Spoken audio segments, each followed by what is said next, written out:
The following is a world-class Bullshitters exclusive.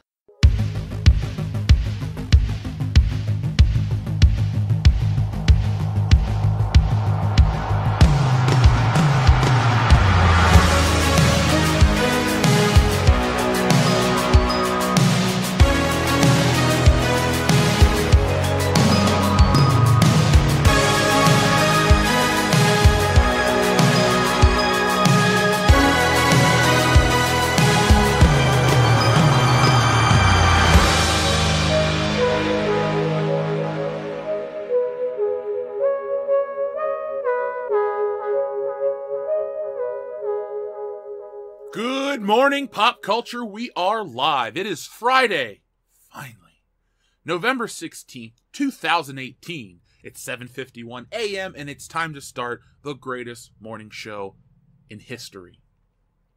So, folks, welcome in to Good Morning Pop Culture. It's going to be a fun show. We have to talk about Solo, a success story? Question mark. We're also going to talk about some new information released on the Star Wars Galaxy's Edge. And if you don't know what that means, no, it's not a spinoff from Midnight's Edge. It's a theme park at Disney World and Disneyland. And we have a little bit of information, officially published information from a Florida newspaper. So we thought it would be fun to give you guys a little taste of what's going to be coming for the theme park that none of us are probably going to go visit. But we're also going to talk about anniversaries. So this week has been an important week for anniversaries. We saw a bunch of iconic video game consoles hit anniversaries. We also saw the great one, The Rock, the People's Champion, hit a big anniversary yesterday. So we're going to talk about that closer to the end of the show. So the Grand Inquisitor says, Jeff, big butts, yay or nay? Don't lie. Yay. Yay. I never lie. Grand Inquisitor. Why? Why? What would I have to hide behind? So I guess, let's see, on the High Council I was asked blondes or brunettes. I said both blondes and brunettes. And then Grand Inquisitor, yay to big butts. So there we go. So you learn more and more about me each and every show. Maybe one day they'll have a Pepe Sylvia-like board with all those little pieces of yarn and push pins, and you'll figure out, okay, this is what Jeff is. You know, is he really a person or is he a disembodied voice? No, I'm really a person. And you're going to get to see my hands operate next week on Black Friday. Because last night during World Class Bullshitters, what we did is we waited for Dion for 90 minutes. So for those wondering why the show started late, I sent out the link at the normal time. We waited. No Dion. I thought, oh God, is he hurt? Is he dead? Is he dead in a ditch? And then I thought, no, he's probably dead inside Alina Dunham. So it's the same as a ditch. They're equally dirty. But then we go and we start the show, blah, blah, blah, blah, blah. And we came across something that made us laugh. And so like everything here on the channel, if it makes me laugh, well, then I probably go for it. So I bought a head mount for my phone, and I'm going to live stream me going Black Friday shopping in first person, like GoldenEye, like Call of Duty, like Fallout 76. Right? Isn't that first person? But I'm also going to have Dan there so he can read your messages and he can test out see if you can hear me and all that stuff. So that's going to be a lot of fun. So be prepared for something different on the channel. Because I was going to do it on Black Friday no matter what. But I was just going to walk around with my phone in my hand and be like, hey, look at this, look at that. Because there are a lot of international listeners that are like, what is Black Friday? What is it? Well, it's a lot of fun for a guy like me because people just part when I come walking.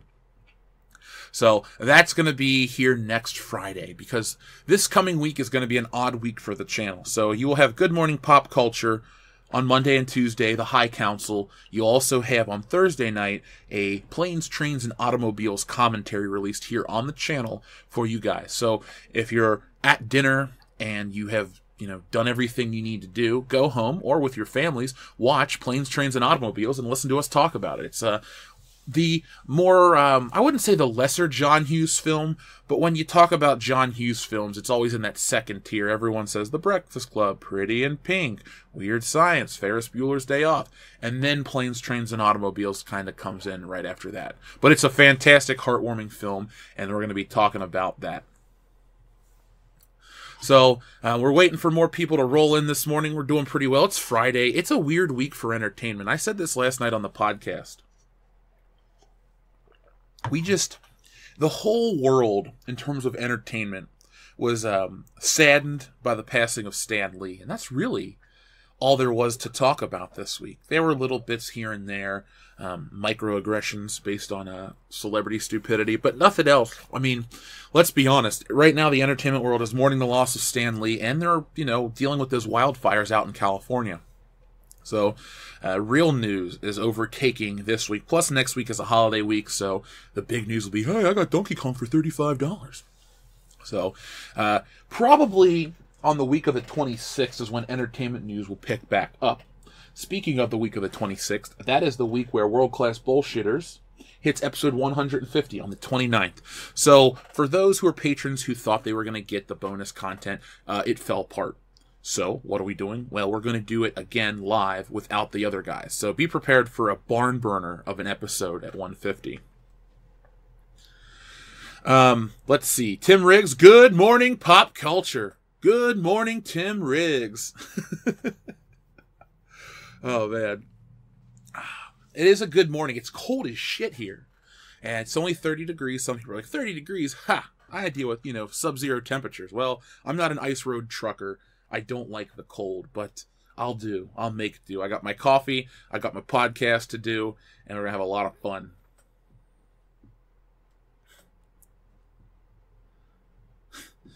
Oh, thank you, Richard. Thank you very much. So, you know what? Instead of making you guys wait, we'll hit 200 views. The main topic, well, people are going to come in and go, oh, man, what'd I miss? Well, you missed a lot. So let's start talking about Solo, A Star Wars Story, the Blu-ray sales. So I go to one website for my Star Wars toy information. Let me strike that, reverse it, two Star Wars websites. Jedi Temple Archives, as well as a website called Rebel Scum. Rebel Scum was a website I used to visit in grade school. I remember going there and looking at the pictures of the vintage Star Wars figures and going, I gotta get one. And then one time I convinced my mom to let me buy one on eBay at the library. And I bought a vintage Han Solo, and it was not in that good a shape, but I still have it to this day. So, I guess I got hosed on my first eBay sale. But Jedi Temple Archives and I have had a little bit of a run-in here and there. Not because they've ever called us out, but because when they post videos about Star Wars toy sales and bad distribution and stuff, a lot of times people will post our videos, and that's why they get, millions of views. And some people like them. Some people want to shit on them. But it seems to be that there's a good portion of the fan base on Jedi Temple Archives that are at least aware of the fandom menace, and a percentage of those who are involved with the fandom menace. I've seen quite a few people talk about us in the comments section, so I'm an invisible observer. I don't have an account there, but I do like to read the comments. So why am I telling you all this? Because the information I'm about to share with you comes from Jedi Temple Archives. So I just thought I'd give you a nice little intro to this. So, Solo, A Star Wars Story. The Blu-ray sales are better than people thought. So here's a nice, beautiful image. Well, hold on. Our buddy Tim Riggs sent in a super chat. So Tim Riggs says, FYI, I've decided to do a review, charts and whatnot, of Doctor Who's seasons ratings since the reboot. I'll probably post it in the World Class Bullshitters fan page. If you do, I will talk about it here on the channel, and if you'd like to appear on the channel to discuss it yourself, Tim, you just let me know, man. That's all you gotta do. Is just say, hey, Jeff, here it is. But that's up to you. The power is yours. The Pui, good morning, Jeff. Good morning to the Pui. Thank you very much for being here every single day, Pui. Hell, you showed up on, was that Wednesday when we didn't even have a show? You have better attendance than I do. So, let's start with this Solo, or Soilo, depending on which piece of pie you choose to eat this morning. So, Solo, A Star Wars Story, rises to the top of the Blu-ray charts. The Numbers.com has revealed their Blu-ray estimates for Solo, A Star Wars Story, and the movie is the best-selling Blu-ray, or at least it was when the movie was released on home media several weeks ago. Now, this article was actually just published on the 13th, so it just goes to show you that a Star Wars website, at a time where there's barely any new Star Wars merchandise to come out, is really grasping for straws for Star Wars entertainment-themed news. According to the estimates by the Numbers, Solo sold 789,549 Blu-rays in the U.S. That was more than enough to cling to the top spot in the sales chart. To put things into perspective, Solo sold about 42% of the Blu-rays The Last Jedi sold in its first week. However, Solo only made 34% of The Last Jedi's box office in North America, so relatively speaking, Solo does a little better on home media market than its box office results would indicate, especially considering the physical disc sales are shrinking. Maybe, and most positive, word of mouth did convince a few more people to give the movie a chance at home. But overall, even considering a shrinking Blu-ray market, sales are down and general interest in the movie can't keep up with The Last Jedi or any of the previous movies. And that news came directly, verbatim, from JediTempleArchives.com. Now, the reason I brought this up to you guys is 2 points. First off, weeks after the movie came out, I guess they have to talk about it. I don't remember a lot of people putting out reviews. The Star Wars Shield channels weren't getting their copies and going, "Oh my god, Solo's such a great Blu-ray." You know, you can go back and listen to our review. It is the most movie ever. It's not terrible, but it's not good either. It's better than 7 and 8, but lesser than Rogue One. So that's where it falls in line. Out of 4 Disney Star Wars films, it's number 2. So I guess that's a positive thing. But with Disney Star Wars, we're always learning more and more ways that they're killing the franchise. And the interesting thing for me is looking through the comments section and how people's fears are being realized because of all the cancellations from Boba Fett, Obi-Wan Kenobi, and the upcoming other anthology films. The people feel that Disney's missing the point. Disney assumes that everyone wants the episodic movies, and that's not the case. Some people say this is a response to The Last Jedi, and I agree. That's what I think it is, because it's a terrible movie. And some people think that it's, men characters suck, which is not the case whatsoever as well. Put it like this, folks. If you're out there, and you don't listen to the show because you're not, we don't appeal to the NPC market. But if you're one of those people out there that honestly thinks that Solo failing and all these other movies fail because of white male leads, well then, why the hell was Harrison Ford and Mark Hamill dug up for The Force Awakens? Oh yeah, because of the main events. You see, folks, certain actors, very few actors, still have pull. Their names have weight. I love this actor. I love that actor. There are some actors that have such a big following that people will follow them to anything they're in, any project. That used to be me with Harrison Ford. I pretty much will watch anything Edgar Wright directs. But there are actors out there and other directors who have a bigger following, like Tarantino. Tarantino's got a big following, a cult following, but they're, you go to see his movies on opening weekend and they're jam-packed. Alden Ehrenreich does not have a following. Disney Star Wars does not have a following. The stuff, the nostalgia they sell you is lacking in Solo. They'll try to show you something that looks like Han Solo and something that looks like Donald Glover and Lando Calrissian. But realistically, it's a modern movie with a shell of a soul. And so that movie hurt, and then the back of The Last Jedi just dumping all over us. It's going to be interesting, folks. I keep talking about next year like 2018 is over, like we're giving up. We're not giving up. But you got to understand something. Next year is the big year. It's the year where everything changes for the good or for the bad permanently. If Episode 9 is a massive success, be prepared for more SJW garbage in all of your entertainment. But if the people actually unite and speak out against Episode 9, well then, be prepared for brands like Star Wars to no longer be able to rely on nostalgia.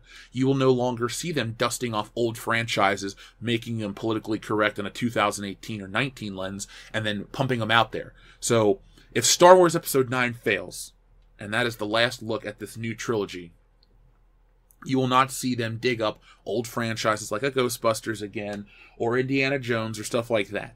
That will be a death knell for remakes, reboots, reimaginings, and constant revivals. If you guys want that, you know what you gotta do. Wait till, you know what the best thing is to do. If you're not gonna ever see the movie, that is up to you. I can't call for a boycott, but what I can do is tell you this. If you're dying to see the movie, watch our review, and wait till the 3rd week. Because someone made a really valid point in our Facebook page. I can't remember who it was. I'll give you a shout out if it's you. Just like the people who shared the Brie Larson stuff yesterday. Thank you again. But if you wait until the 3rd week, the news cycle will have passed that movie by. If the movie is a failure for the first 2 weekends, everyone's going to be talking about how bad it's been doing. And that's going to be on the public consciousness. Oh my God, Star Wars failed again. It failed again. It failed again. For 2 weeks, people are going to be talking about it. We'll put out, I'll get 65 trillion views on a video talking about it. But then when that third week comes in and the movie bumps up maybe 20%, people won't care because it's already a flop in their minds, like Venom. Oh, Venom's a terrible movie. Oh, it's got terrible Rotten Tomatoes score, but it made a fuckload of money. But no one talks about that. It's like a lot of people forgot about the movie that would talk about it online, or they just went and didn't talk about it online. So that's how you can really hurt Star Wars, is wait till the third week. Because these movie theaters are going to be freaking out. Like, wait until the new year. It comes out, December 19th? Wait till January 1st. Go there, watch it then, and then be prepared for, bedlam to ensue. So a lot of people are just, lamenting the fact that this is happening with their Star Wars. And I'm kind of with them, but I'm genuinely surprised the movie's doing so well. But let's be honest, what else is coming out? Avengers Infinity War, I'll look those numbers up in a minute, and we'll see where that is. Eddie Max of Andor, thank you very, very much. Eddie Max of Andor says, Steve, where's your other hand? John, between two pillows. Steve, those aren't pillows. I really like that movie. Is his name like Del Griffith or something? The ending's pretty damn it was because he's going home for Thanksgiving, but his wife is dead or something like that. It's a great movie. I remember seeing it as a little kid, before. Well, I don't really think kids can't watch that movie. Maybe the car rental scene, but as a kid, you don't know what's going on. So I understand why people would be, angry. Swinging Cod, thank you very much. I have given up trying to explain it to NPCs, whether it be FM or GC. They say they don't like it. Go watch it. They say don't like it, don't watch it. So I don't. Money talks, bullshit walks. I don't think. Here's how do I want to phrase this in a nicer way. When you interact with those people, just be courteous and get the hell on real quick. If you work with those people, thankfully I don't work with those types of people. I missed those types of people in college, just barely. Because when I went to college, it was a lot of fun. Oh, Jeff, you're old. Yes, I am 30. Went to college in 2008. That was a lot of fun. It was decades ago. But shit was different back then. We weren't worried about microaggressions and all these things on campus. I went to Michigan State, It was I guess it was a pretty liberal college. I don't know. I didn't really care about the politics of the university. I just cared about being able to afford to go there. Couldn't finish out, but I still went there for 3.5 of the 4 years. But what I'm trying to get at, Eddie, or Swinging Cod, is I just don't worry about those people.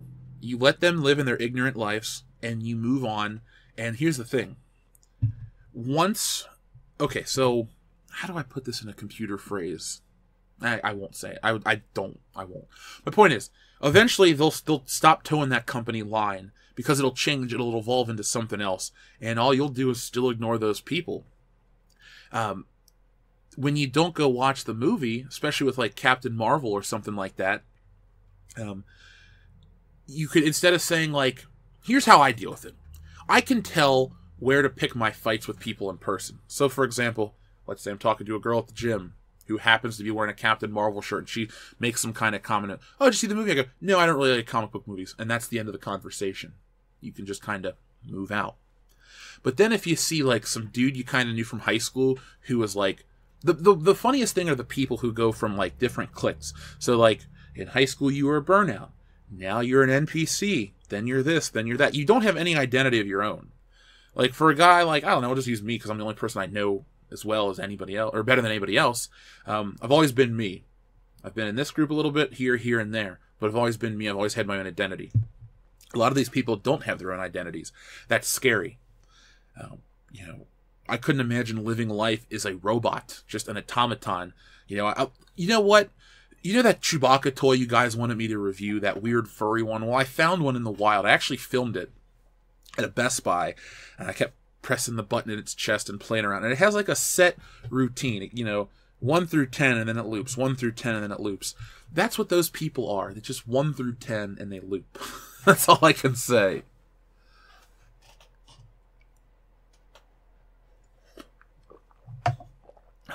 I've not eaten any breakfast this morning. I woke up late. I need to rest, to be honest with you guys. Between the morning show and the comic, which yesterday I was working on right during the podcast start, so that was kind of a rough thing to do. And then I got about 6 hours of sleep. So for those out there who are patrons and those who listen to the podcast on the streaming services, after this show, I'm going to go directly edit those and upload those so everyone can have their world-class bullshitters this week. It was an okay show. Put it like this. It was the... what's a good analogy? It's like Die Hard 2. Maybe Die Hard 1 is better in every single way, but Die Hard 2 has a lot of fans. You know, last week we had Doomcock, and it was our best show ever. This week, solid show. Valid points made. Talked about some personal stuff. But overall, the week before was better. But next week will be Die Hard 3. Excuse me, 2 weeks from now will be Die Hard 3. And I consider Die Hard 3 a fantastic movie. So, that's what I feel about that. But to jump back to our Soilo Blu-ray sales discussion, just for a moment, I've decided that once I find the Black Series L337 and Admiral Holdo, I will buy those for the channel, and you guys can recommend what we do with them. So, does anyone have access in my area to like a smelting plant? Because I'd love to just take a figure and dip it in like molten lava, and then pull back nothing. Just a little bit of Holdo's muff, just still there. We gave Dion hell. Honestly, after hours, we just let it go. I wasn't even that mad. So here's the thing. When the other guys, when people don't show up or stuff like that, I get annoyed, but the show must go on. You guys are waiting for us, so I don't have time to just sit around and mope or be bitchy about it. So I don't. I gave him some hell for a few minutes on air, and that was it. After we went to After Hours, I didn't even mention it again. We had a full... Here's the thing. After Hours is almost like this week's podcast proper. It goes into all the different topics. We discussed the best Jeff story of the week for those who like that sort of thing. And it was just a fantastic time. You really need the four of us together to get that chemistry just right. But Doomcock is two bullshitters rolled into one. Doomcock and I could rule the world of entertainment discussion. Just the two of us. We got it, man. We got it. So, what else were we going to talk about this morning? Oh, wait, you guys have the script? No, I do. So, let's talk about the Star Wars Galaxy Edge thing, because this is interesting. That's a sarcastic remark, let's just be honest. It's interesting. But I know Jeremy is a huge, huge Disney World, Disneyland fan, and that's fine. I mean, nobody's perfect. I'm the closest thing to it. Yeah, Ethan is too. I mean, all that pie, man, that makes you pious. I'm sorry. I take back any compliment I just gave myself. That joke was fucking trash. So, let's look at this new information about the Disney Star Wars Hotel. Now, as a kid, I never imagined in a million years that there would be a Star Wars Hotel. And if you would have told me up until December of 2015, I would have still been excited. I'd be like, damn, a Star Wars Hotel? I'm in. I was really, really pumped. I would have been 27 years old. I still would have went to a Disney Star Wars Hotel.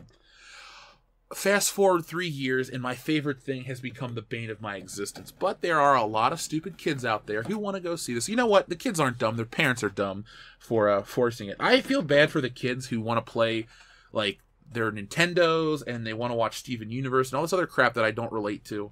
But Dad is dragging Mom and the two kids to this Disney Star Wars Hotel, and he's going to blow 3 weeks of salary just to go sleep in the Millennium Falcon. You see where Disney made their mistake? Their bread and butter is the old white dude. Well, it's not even the old white dude. It's just the older guy. Star Wars is a remnant. It's like how they discuss Obi-Wan Kenobi and the Force in the first movie, you know? How does he say it? That fire has gone out in the universe. You, my friend, are all that's left of their religion when Tarkin talks to Darth Vader. I feel like we are all that's left of the Star Wars devotees, the ones that will follow it forever. There was I don't really know, let's say there's a pie chart, to bring it back to Ethan again, throughout decades. Star Wars took a giant chunk in the late 70s and early 80s. For let's give it a 7-year gap. So 77 to 84. That was Star Wars' piece of the pie. But you also had a good chunk to Masters of the Universe and a good chunk to Transformers, and then the other toy lines split the rest. And now I'm not making this solely about marketing, so hold on with me. Other things come and go in the public conscious, but Star Wars had always been its own thing, and it was just it was basically recycling the old shit constantly. Just that, you know, you could put out the movie on DVD again, one special feature, new action figures, people come out in droves to buy. Disney has actively pushed people away for years. I mean, that would be like if I started pushing away our audience because you didn't like David Tennant Doctor Who or some... It's stupid things to push people away for. And we can see the end game, and it's a stupid end game.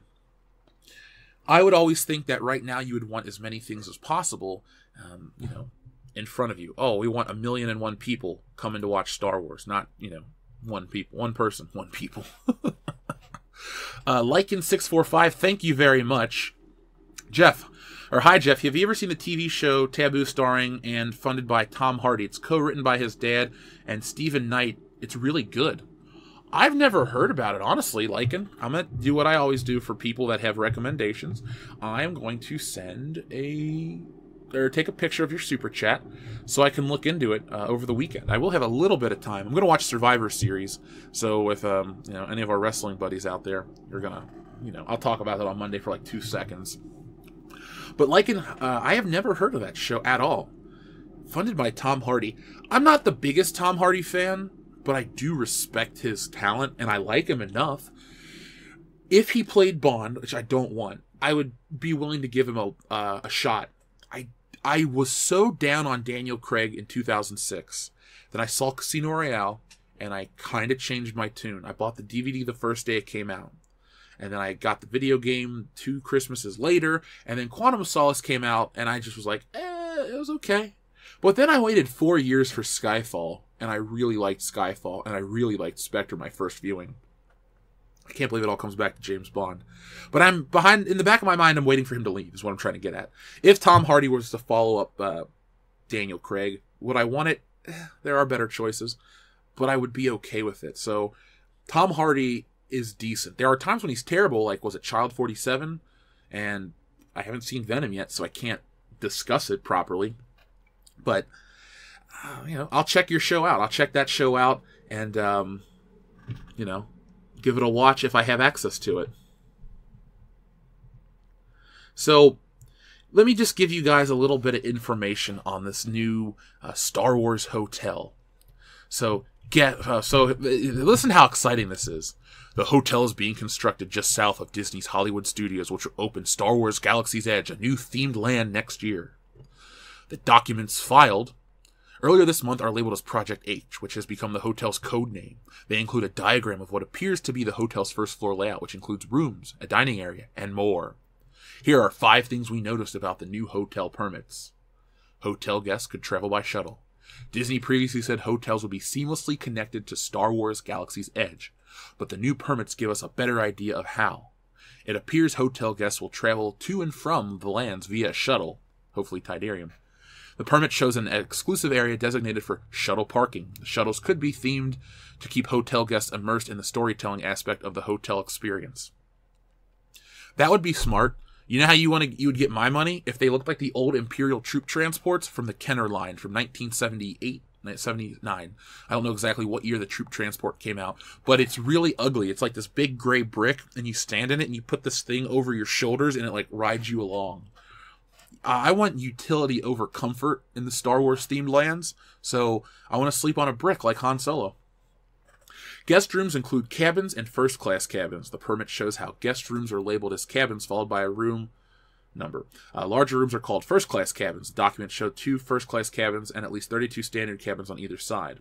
Disney previously said that each cabin window room would include a view of space. The effect would likely be created using screens.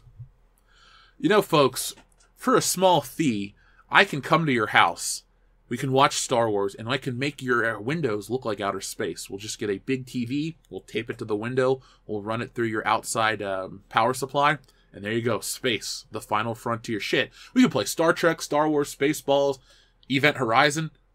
It's up to you. It's got limited parking because, of course, Disney wants to stroke you every single way. So, the luxury hotel is expected to have amenities. While that's nothing new, the permits give a better idea of what extras hotel guests will have access to. So there's a dining area, called a buffet, obviously, a courtyard, and a large area labeled dojo. Could that be a training dojo? Who knows, but it's an interesting tidbit. So the reason I brought this whole thing up to you, honestly, was a little bit of this dojo discussion. Because a couple of years ago, Lucasfilm shut down this lightsaber training camp. I don't know exactly when, but you can Google it. And there was like just lightsaber training, and Lucasfilm intervened and they had to shut down the school. So I'm guessing that they're going to include lightsaber training on the grounds, probably with foam lightsabers to avoid any kind of lawsuits. You know what'll be funny too is how much they'll probably be inspired by the prequels, because the prequels really opened up the world of Star Wars. For example, in the originals trilogy, the only person's home you really saw was Luke's. Everything else was a space station or a battleship or space or something like that. Cloud City was more of an administrative place. We did see an apartment. So in Empire and A New Hope, we saw a space where people live. But in the prequels, we saw Coruscant, we saw restaurants, we saw bars, nightclubs, all kinds of stuff. An expansion on the universe. And then the new sequel trilogy just kind of took that away. You saw a casino. Yeah, but we also saw the cantina and a million other things before. So I'll give you Canto Bight looks different, but it's shitty nonetheless. But I'm guessing you're going to see a lot of people dressed in Jedi robes, basic things like that. I'm wondering, for example, how much they're going to put into like, oh kids, make sure you're in the lobby at 7:45. Here comes Boba Fett. Like that kind of weird shit. So it'll basically be like a comic convention 24 hours a day. Well, 12 hours a day, depending on the cycle. I don't know how Disney operates. Is Disney like Las Vegas where it's open all the time? Doubt it. I mean, I'm sure for the right price you can get them to give you like a Mickey Mouse massage at 2 in the morning. Goofy happy ending is optional. But I don't really know exactly how these things operate. But I just find it interesting that for the thing that Disney wants to act like never existed and basically make movies in response to the sequels, they're going to glean so much from the world that was built in those prequel films. I'm never going to say that the prequels are the best Star Wars movies or amazing films. The first two are the third one's damn good. But it's going to be interesting how, because of the generational gap between the original and the prequels, see, the thing is they gotta cater to the people that are old enough to pay for it. Because kids today have a million and one different options for their attention in terms of entertainment.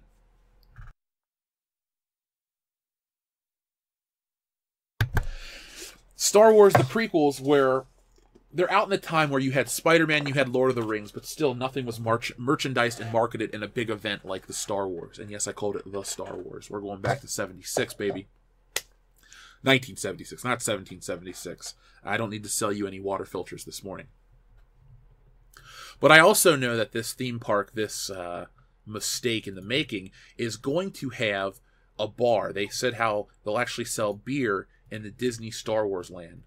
So I guess you could get ripped and go to Star Wars land. Like, imagine I live stream it, and I get into a fight with some dude dressed as Greedo or something.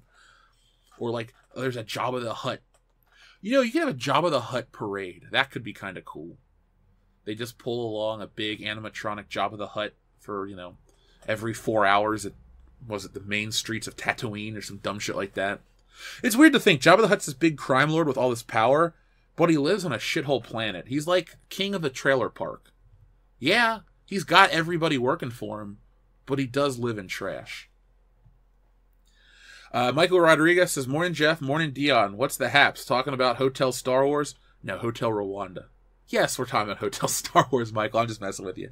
I just found this interesting news. It's going to be what Disney talks about next year. For example, we keep talking about 2019 could be the year that breaks Star Wars, or makes it again. This is all in preparation for our digital archives of us covering the eventual decline of the greatest Western brand in history. So I'm curious to know if you guys are going to buy into this. First off, press 1 if you are a Disney enthusiast. Press 2 if you're a Disney enthusiast and you would go support this theme park. Press 3 if you say fuck them both. So that's pretty easy. $8 for a Bud Light sounds about right.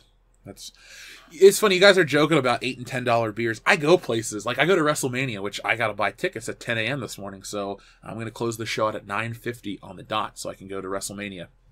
But Dion and I will go and spend, $15 for a fucking $3 beer, and it's like, shit.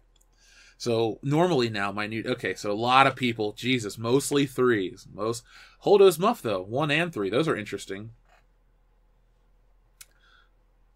So, no interest whatsoever. Lots of people are dumping on it. Hey, more power to you, folks. I'm not here to tell you to buy something. I sold Stealing Solo at Captain's Parody. So, that was my grand sales pitch for this year. Come back next year with another one, stronger than ever. What's funny is I keep thinking about the High Council comic with the Army of Jeremys, the GR Army versus the NPC Army. God, that would be so fun.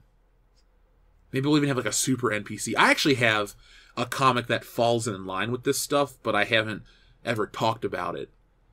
Am I afraid to talk about it? No, it's only like a page, but the story's written out.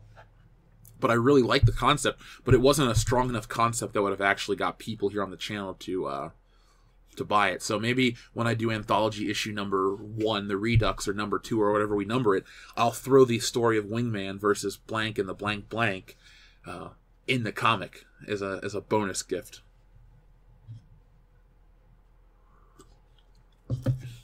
As long as it has Cecil in it. Cecil would be in it. Doomcock would be in it. It would have basically all the High Council folk in it. It would be like an Avengers-style story. I'll think about it more off air. I don't want to start giving out ideas to people. And I also don't want to spew out ideas that aren't well formed and people go, I don't like that concept. Trust me, there's a benefit to saying less. That's all I can tell you guys.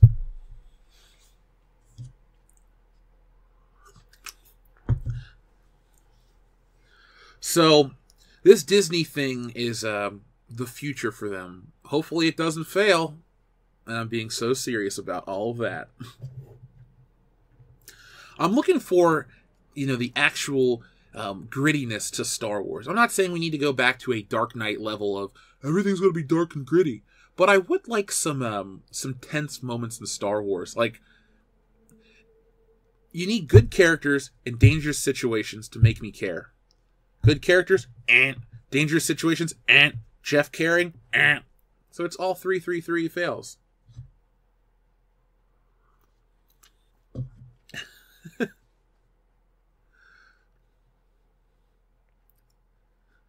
Oh, hi, Clone Commander Jeremy. Yeah, we're talking about the Clone Army comic. We'll see what we can get done. That would be a lot of fun. A swig of cast soy and brandy for the working man. How about a swig of coffee for those working and lurking? Hashtag G.M.P.C. So also, last night, before I get into the next topic of anniversaries, trust me, they're anniversaries that you're all going to remember and actually enjoy. They're not like, oh, this movie came out on this date type of thing.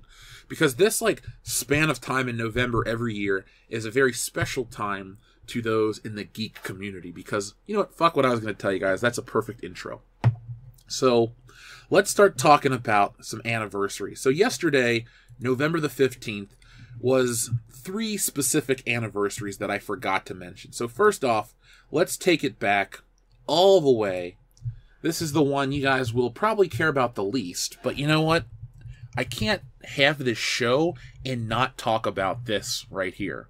So yesterday, November 15th, 20 years ago in 1998, almost said 1988. Wow, I can do math, right? Now, 20 years ago to the day, a man that we talk about on this channel all the time, always good things to say about, cemented himself as a legend. So this is not a sports topic, but yesterday was the 20th anniversary of The Rock winning the WWE Championship for the first time. I told myself, shit, I forgot that. I got to at least mention it briefly on the show. If you're a wrestling fan, you know who The Rock is. If you're a fan of movies, you know who he is. But for those out there that are watching thinking, I know Dwayne Johnson, I don't know The Rock, he used to have hair and sideburns and a lot less money. But he was a lot cooler back then, too. So happy anniversary to The Rock's first WWF title win at Survivor Series 1998 over good old Mankind. That was, I didn't see this live. I didn't become a fan until the following year. So next year around this time will be my 20th anniversary of being a wrestling fan, and I'll get kind of nostalgic for that. But yesterday was another anniversary as well. Actually, 3 anniversaries fell on November the 15th. Now, this one definitely fits more in line with the channel, and I definitely am almost equally nostalgic for it. So yesterday was the 17th anniversary of the original Xbox. And there is a nice image from the Xbox launch. I know a lot of gamers out there watch this channel. We have people that like both brands. Well, there's 3. There's Nintendo. I keep forgetting about Nintendo, even though that's my favorite thing right now. But PlayStation, Nintendo, Xbox. This was the first generation that the Xbox appeared in. And I look back fondly at the first Xbox. The only thing I can say negatively about it, at least with my experience, it is the only system I own that broke and does not work anymore. Every other system I had still works, not the Xbox. But I remember going to... Okay, so when I was a kid, my mom used to take me out on Saturdays. Every Saturday she'd take me to dinner and we'd go see a movie at the cheap theater because she was off on Sundays. And so one Sunday something came up and she had to go somewhere. So I remember hanging out at the house by myself, and I thought, I'm going to ride my bike to Toys R Us, because the night before I had went to Walmart and they had a GameCube display, and I wanted the GameCube so bad. And so I rode up there, I played it for a little bit, and I thought, I'm close, I'm going to go to Toys R Us. So I rode up to Toys R Us on my bike, and they had an Xbox display, and I played Halo for the first time. And unlike most people, I wasn't blown away by it. The first thing I thought is, this isn't GoldenEye. And I just kind of, whatever. But I distinctly remember playing it. This was the week before the system came out. And I was in 7th grade. So when I got to high school, so my mom made me go to this private high school, this exclusive one. I took a test, I got it, I hated it. It's like those douchey high schools you see on TV or in movies, like those really elite ones where you have to wear dress shoes and all this crap. Yeah, I went to one of those. I hated it. So I went my freshman year. Funnily enough, I went to another one to graduate, and I liked that one. So it just depends on where you are in your life.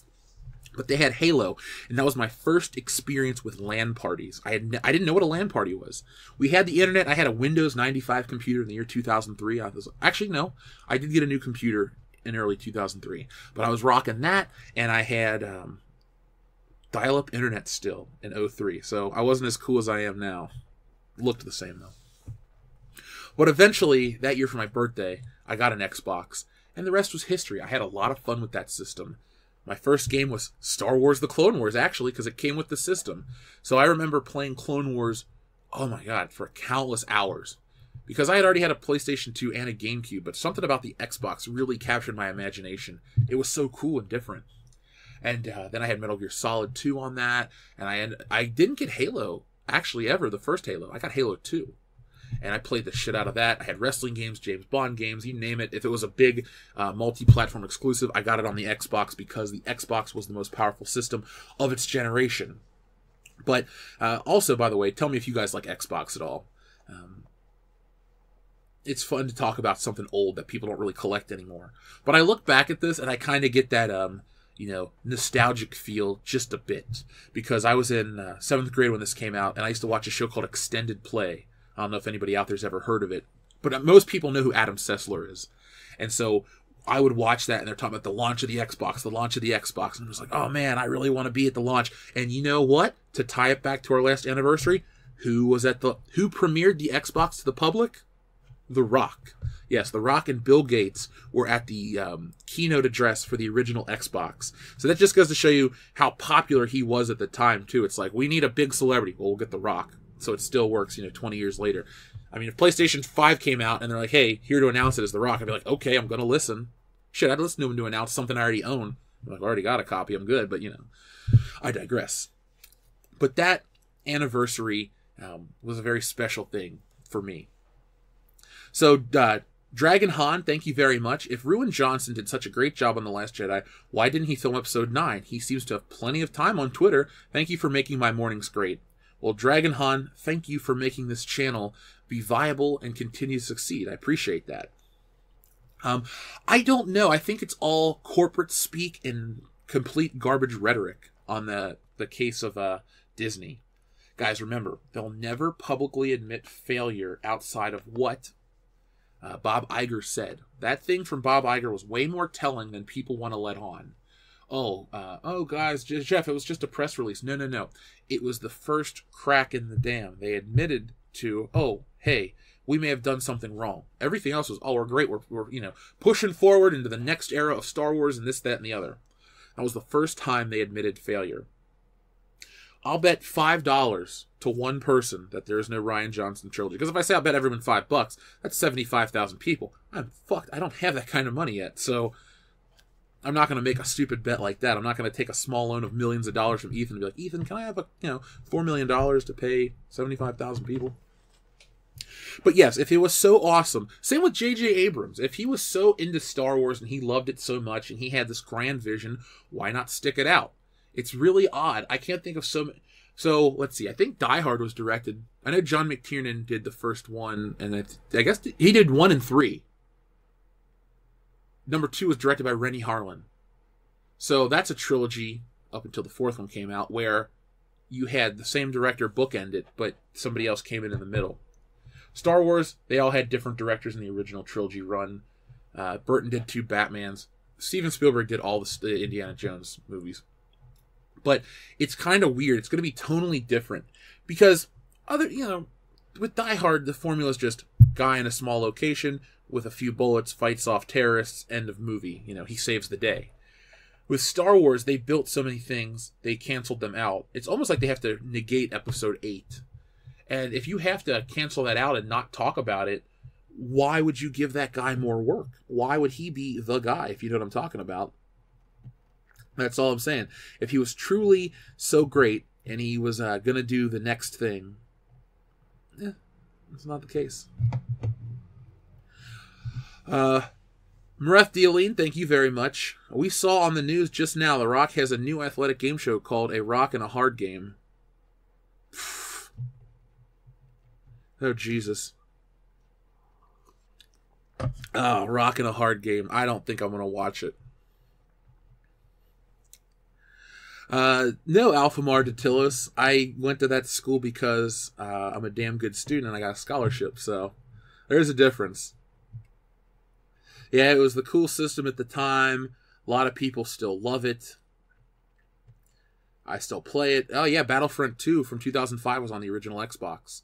So this system was really... It was interesting too because Sony and Microsoft are very much similar in terms of their game consoles. I know you're thinking, Jeff, one has these great JRPGs, the other... Look, I'm not talking about the actual library. What I'm saying is there are two companies that came in. They made billions and billions of dollars on other things.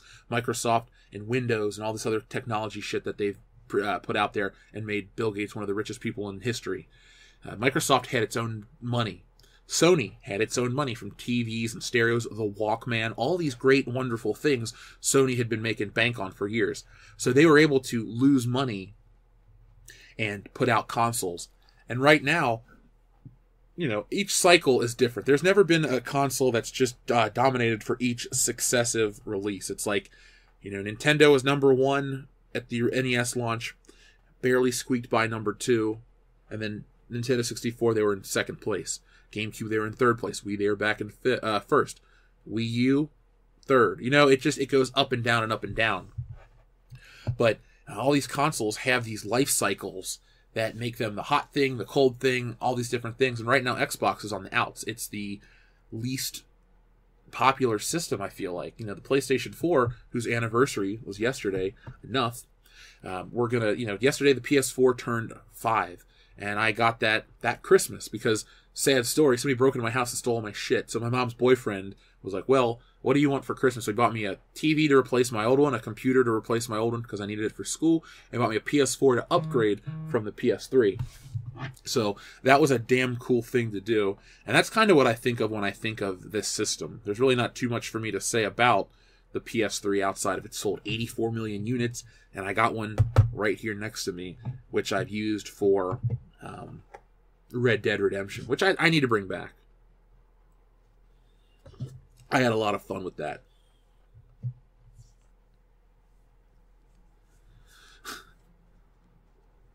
I guess Holdo Muff plays a lot of PS4. It's a good system. I don't have an Xbox One. I never will buy an Xbox One.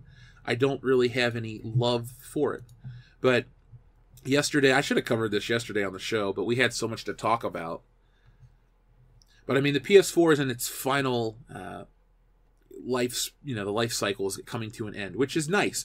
It's been a solid system with good games. I've enjoyed the hell out of it, and you can get one for $200 now on Black Friday. So I mean, it was $400 when it came out, and now it's nearing the end.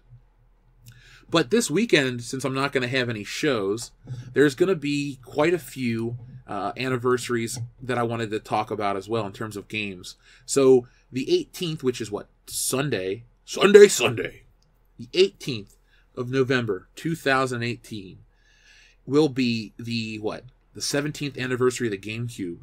Now, I know a lot of people are Nintendo fans. I know a lot of people don't like Nintendo. I just remember the reason I bring this up is because I've told this story maybe once or twice.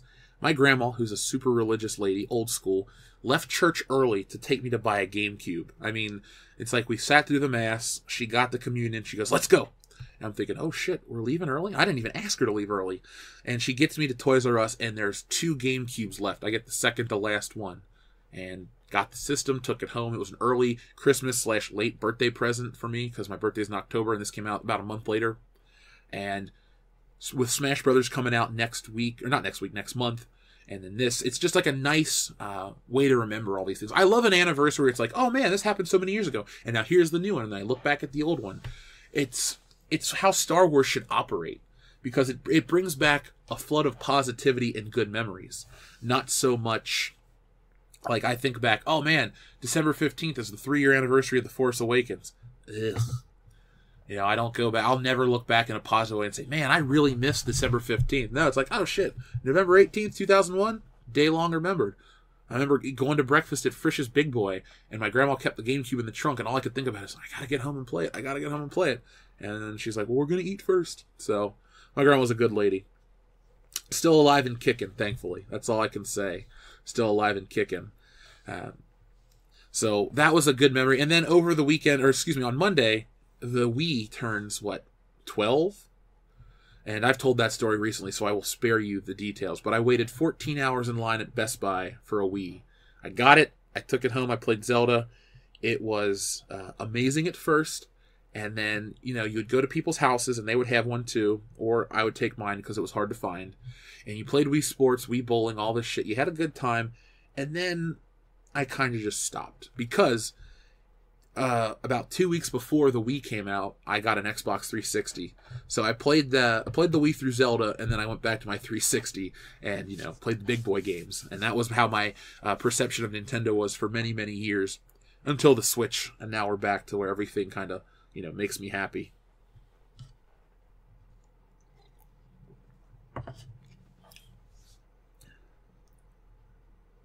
Yeah, I was never a big fan of the Wii either, Cinever F653. I bought it, I played Smash Brothers. I think I have 4 games for it. Wii Sports, Zelda, Smash Brothers, and Metroid. Yeah, I have 4 games for it. Hell, when I had that girlfriend in college, I left my Wii at her house or her apartment for 4 months. I never wanted to ever play the fucking thing. It's not that great of a system. People are like, oh, it's got all these great games. Really? It's got all these great games. It's fucking shovelware. I would see those games sold at Value City. That's what Nintendo's Wii was to me. What the fuck? Somebody's driving across the front yard again. Sorry, I have hillbilly neighbors. Rethiolene, thank you very much. Whenever I think of a console, I remember Drake and Josh with the Game Sphere. It's spherical. Spherical. What's weird is that Drake and Josh wasn't the only place to have the Game Sphere. Remember the Okama Game Sphere from South Park? And Towley's in that episode?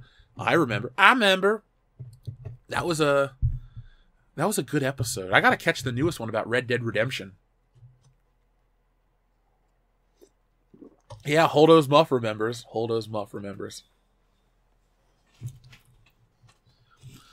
95% of my Wii games were GameCube Star Wars ones. Oh, dude.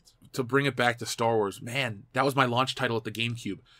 I'll never forget my Toys R Us, the one that I filmed all those videos in, the one that I did the walkthrough through. The way they had it set up is you walked in the other door, because there were 2 doors, oddly enough, but like in different parts of the building. I don't know why it was set up that way.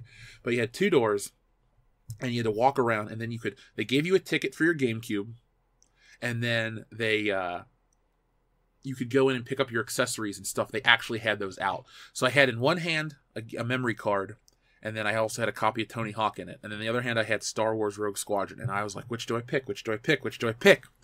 I went with Rogue Squadron, and I don't regret it to this day. But my God, that was a dilemma. 13-year-old me was like, what do I do? What do I do? I never got Tony Hawk 3 for the GameCube.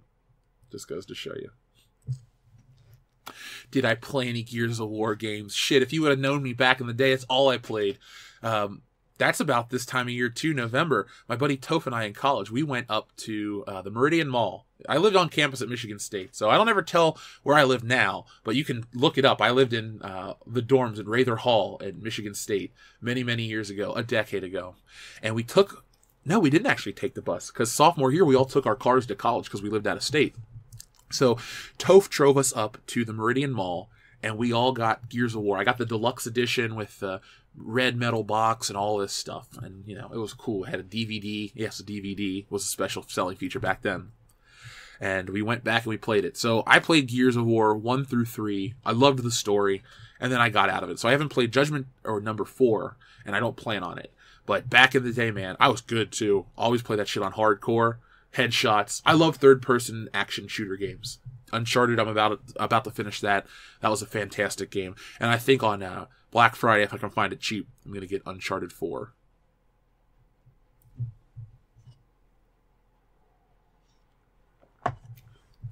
Rogue Squadron was my first N64 game. Ooh, that's a good first. Mine was GoldenEye. To be fair, we rented... Okay, so on Christmas Day, we rented a couple games because the shitty video store / convenience store was open on Christmas, and I didn't get any games with the system.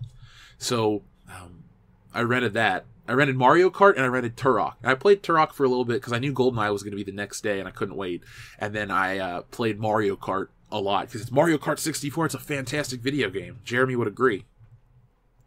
So we had that, and that was a lot of fun. But I was sick when Rogue Squadron came out.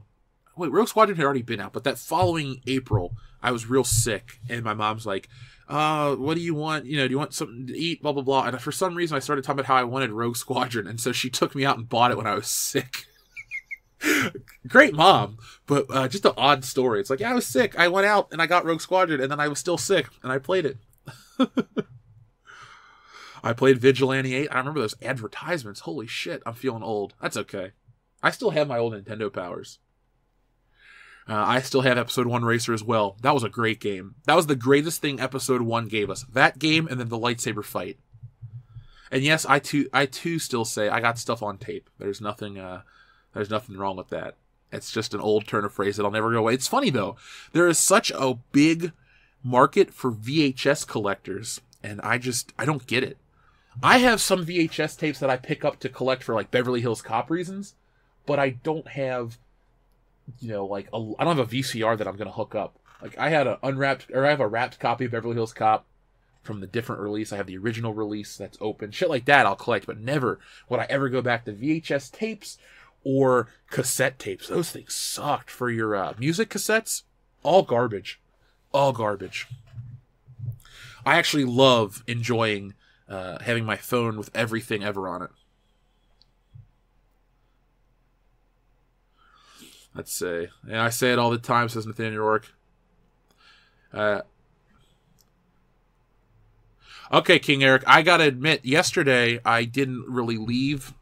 I was working on this damn comic, so I wanted to work on that. So today, I do have to go up to the gym and do my stuff, and I will go check out the P.O. Box. And if I got more than 2 things, I'm going to do a live stream about it, and we'll have some fun. I'll turn on the webcam, and we'll get started with that. Jeff, Epic Rant Time. The Netflix She-Ra cartoon has been defended by SJWs and woke journalists, despite the viewers saying it sucks. Oh, Jesus. Let me look into it. See, I was never going to watch it. I'm not a She-Ra fan. She-Ra, excuse me. I actually have a friend named She-Ra, spelled the same way. Her and I were tight. It was funny. She would always call herself my favorite Jew, and I'd say, I like you, but you're not Stan Lee. So there we go. There's a fun Jeff story right there. So let's see, She-Ra, Netflix. Let's see how people are defending this garbage. She-Ra and the Princess of Power delivers on its LGBTQ promise. She-Ra and the Princess of Power review. Villains stand out in Netflix reboot. All-female writing team gives She-Ra a modern makeover for a new Netflix reboot. Ooh, that came out 50 minutes ago. Maybe I'll do a video.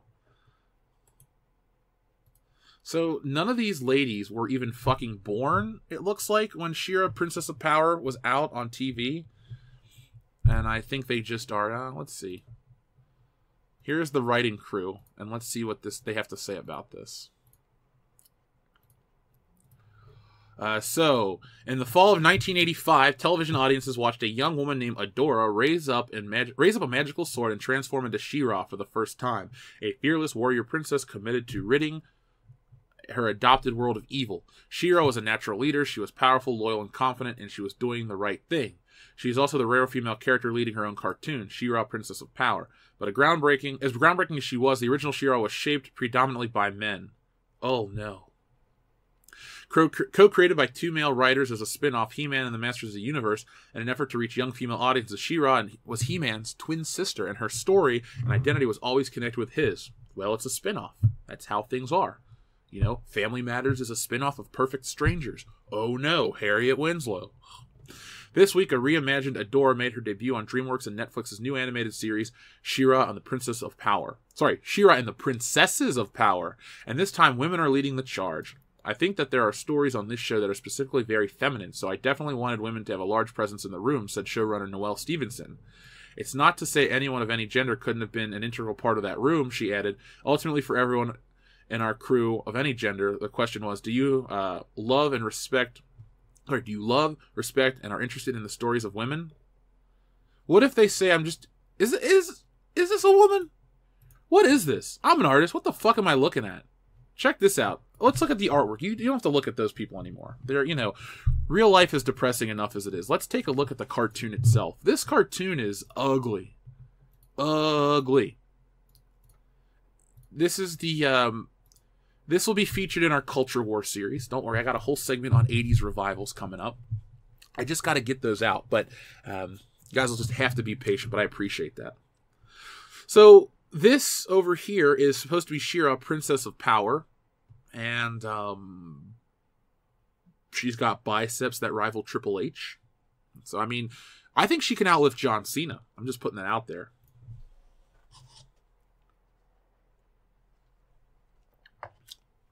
These all look dumb.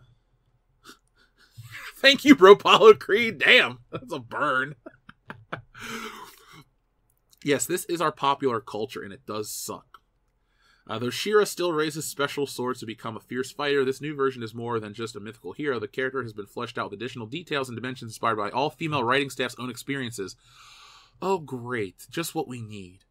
Real-life experiences in a show about fantasy.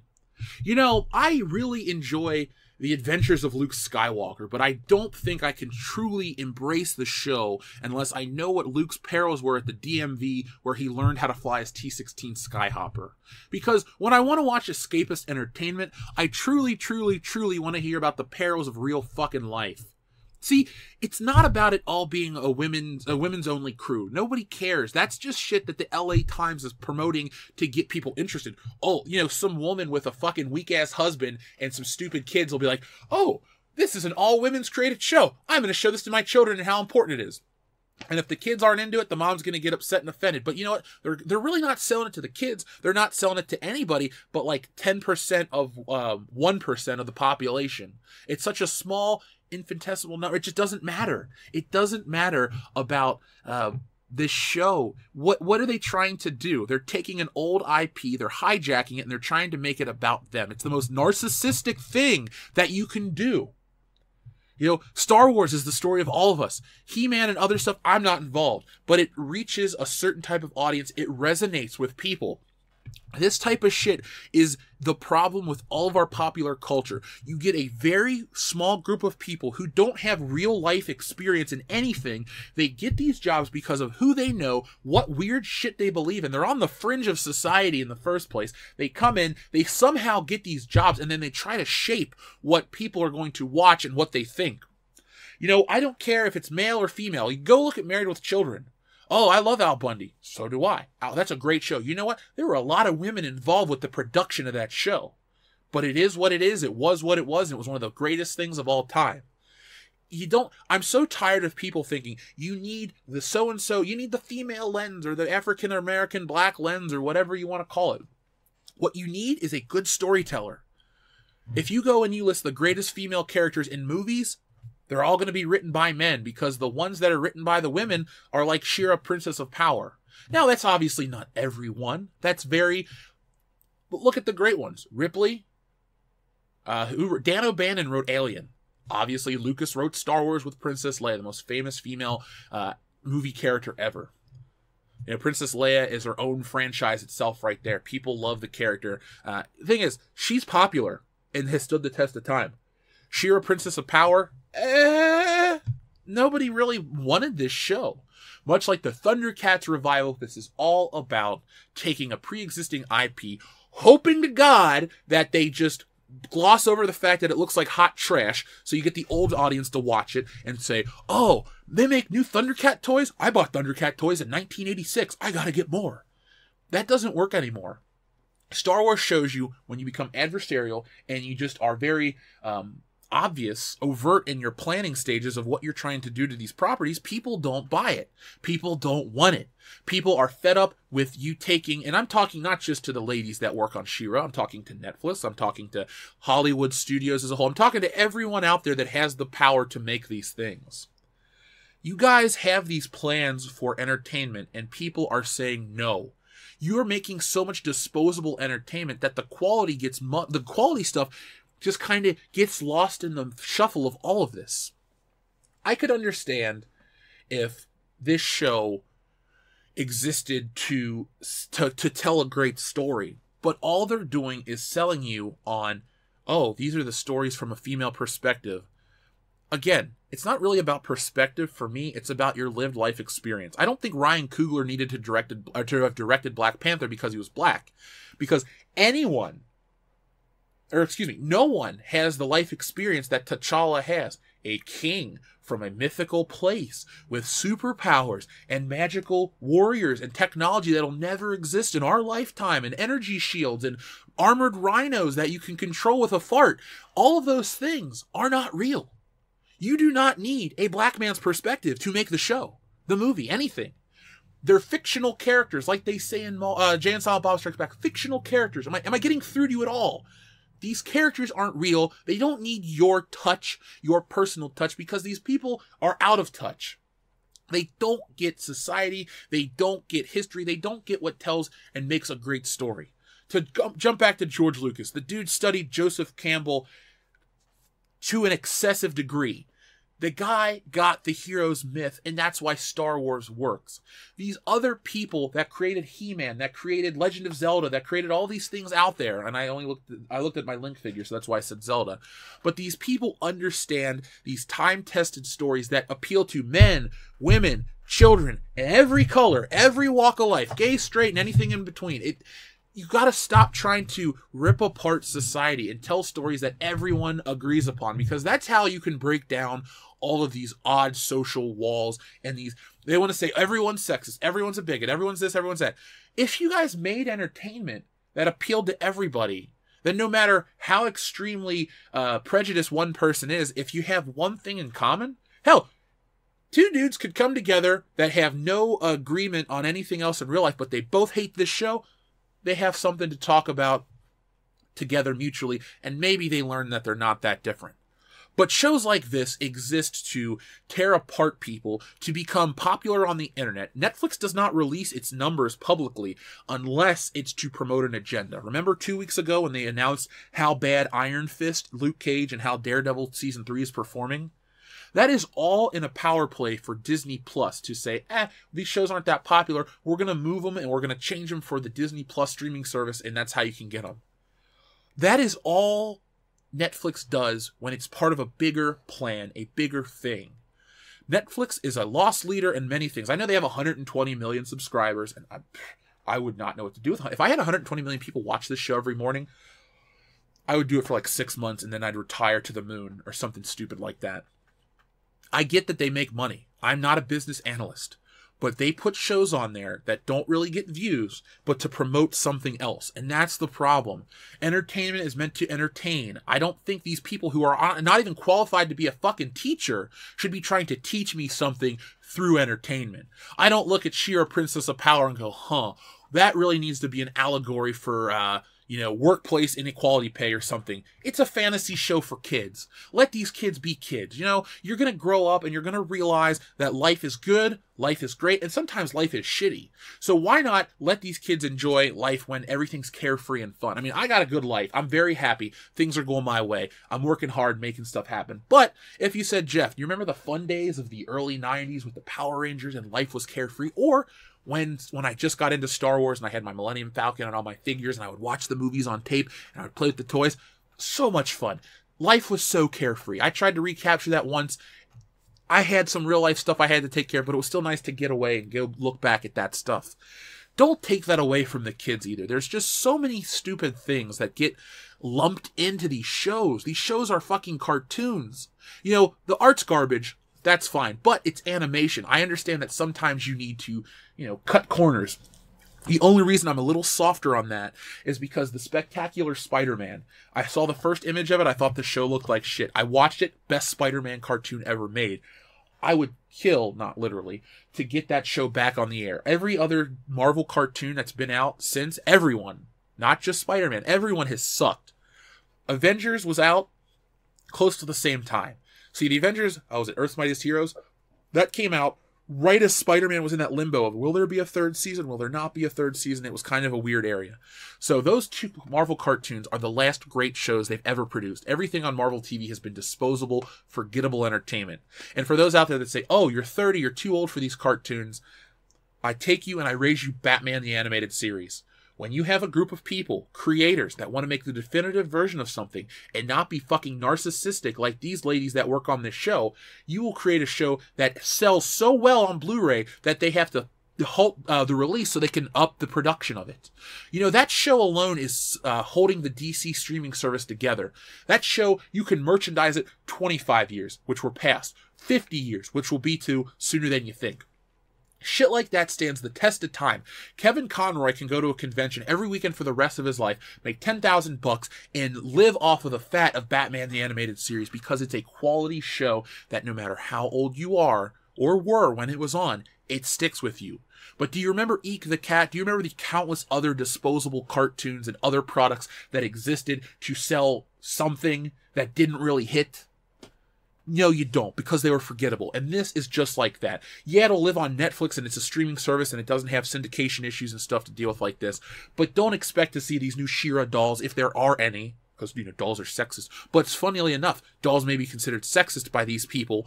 But what does Marvel do? They start releasing Force for Diversity style Marvel dolls. So it's a weird... It's a double-edged sword, but they're cutting themselves both ways. There's no safe way that they can operate. They're hypocritical. It's like they want girls to watch it, but it's sexist for girls to play with dolls because of reasons. So then they make dolls because they know girls will buy them. So you want to make money, but you want to fucking lie to our faces. Be honest. That's what all this boils down to. I know this was a really odd rant.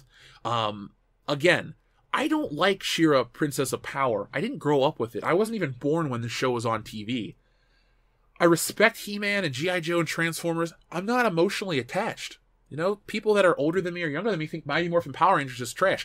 That's what I grew up with. That's what I liked. That's a show that I'll admit hasn't aged well, but it makes me feel like, oh man, this was so cool when I was a kid, and I still can get into that headspace. This show and the other shows that came before it are, not near and dear to my heart. But man, that's what I have to say about all this. I'm glad that you guys... Oh, man, I roboted out during the rant? Oh, shit. Well, thankfully, you guys can go back and check out the pre-recorded version of this because I recorded this in a separate program. Mareth Dioline, thank you very much. The one in the middle looks like Lenny from Red Dead Redemption 2. Let's see who's the one in the middle. Yeah, he kind of does. Kind of does. He's got that high top fade. Tim Riggs, thank you very much. Please don't give it a horrific of artwork. Please don't give it the honorific of artwork. It isn't anything that a 10-year-old couldn't make. It looks like shit. I miss the quality of 80s cartoons. I do miss the quality of the 80s cartoons in terms of animation. Like, what looked really good? He-Man looked semi-realistic. The Filmation stuff, while the animation was kind of lacking, I liked the realistic anatomy and proportions. That's the kind of stuff I like to draw. You know, maybe the features are, you know, slightly animated, like an Alex Toth, but the anatomy is essentially how it would look, just, you know, refined and simple, not simplified, that's not a fucking word, refined and simplified, excuse me. But it does look ugly, very much so. This is a very quick, cheap cartoon. Lots of people are paying F's for their respects. I sounded like an edited Eminem album. Yeah, I am a robot, guys. I'm apologizing right now. My oil is my coffee. Let me lube it up. Beep boop.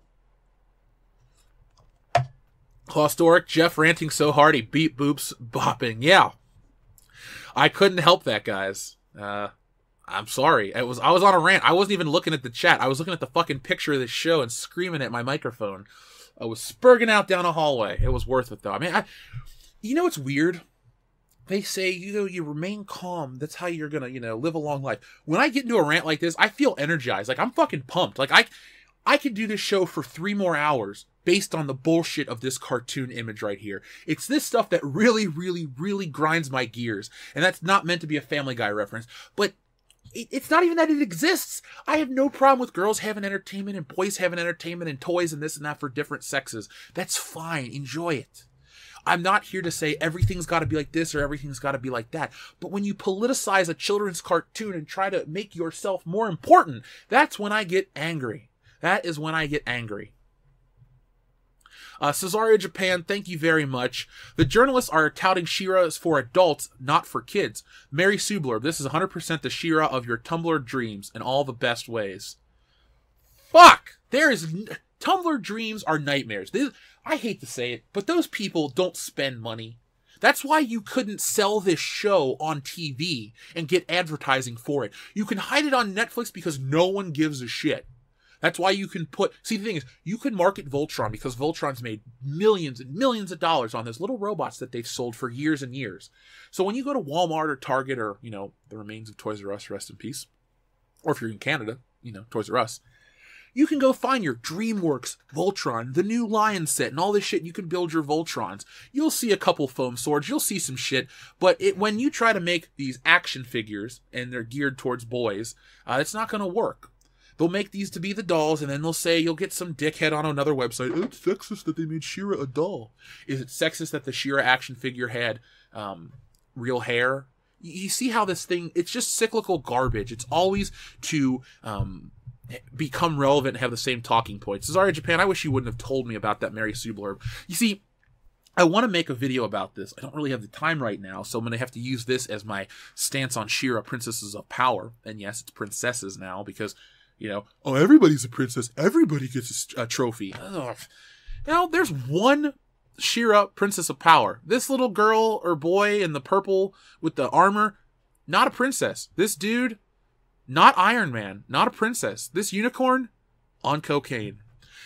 Lycan645, Jeff, is another live-action He-Man being made? Lycan645, I am not aware of any live-action He-Man entertainment. I'll tell you this, though. If you want to know, we have an expert in the community. His name's Jeremy Peerboom. He's over on our Facebook page. He pops up here. I don't know if he's listening right now because he has a job and he's in a different time zone, but if you join our Facebook group, you can talk to him. He's the guy that got me interested in the He-Man lore enough to pick up a nice graphic novel collection comic book thing of all the old Dark Horse comics. And they have all the She-Ra, Princess of Power comics too, that came with the action figures. So if you would like to ask any He-Man related stuff, he knows everything. We were once on a live stream after hours off the air, and he told me he pulled out books and released all this stuff. It was neat. He's an expert. He's like I am with Beverly Hills Cop or Spider-Man. I just know my shit, but he knows his shit too. Tim Riggs, thank you very much. If they created something new, they know no one would care or pay attention. They want the audience of existing fans, but don't want to work for it. You know, Tim, I hate to sound like the old man, but to get off my porch mentality, but that is everything with modern entertainment today. And it's weird too. Like, you can dig up an old IP for a video game. Like, you know, you don't make Doom for a couple of years, then you come out with, was it Doom Eternal that's coming out next year, and people get excited. But with these cartoons, they pick the most odd IPs. And here's the thing. I feel bad for the kids that actually will want to watch something that's visually stunning. Oh, there's computer effects in the show. Who gives a shit? But you're right. It's the same with movies too, man. You could not make a space fantasy franchise with the appeal of Star Wars that's all about all this bullshit, these, I don't want to say gender rights. Here's the thing. I don't discriminate against people. I don't have problems with people of any belief or orientation having characters they can get behind. But here's the thing. You don't need to change the pre-existing characters for those people. Here's the thing. Those people that are, you know, different than other people, they already have a character they're invested in. You don't need to make it... it's almost offensive when you try to cater it to these small groups, because it's like these people aren't smart enough or nuanced enough to understand other characters' points of views and find them interesting. I mean, I'm not a black street cop from Detroit, but I love the shit out of Axel Foley. I never wanted to be a cop, but I love John McClane. Never been in the military, but I understand what Rambo goes through. Those are good, nuanced characters that have something to say. And that's when they took chances with IPs. You know, there's a cartoon, I think it's called like Turbo Kid or something, where he turns into a car.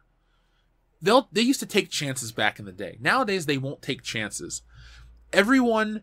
there's no such thing as long-term money. Everything is blink and you miss it. It's this nanosecond attention span that thankfully, like, you guys have somehow avoided. I've avoided meeting those people. Like, on this channel, people want longer content. Sometimes these live streams are too long, but sometimes I have to make them due to convenience for other projects.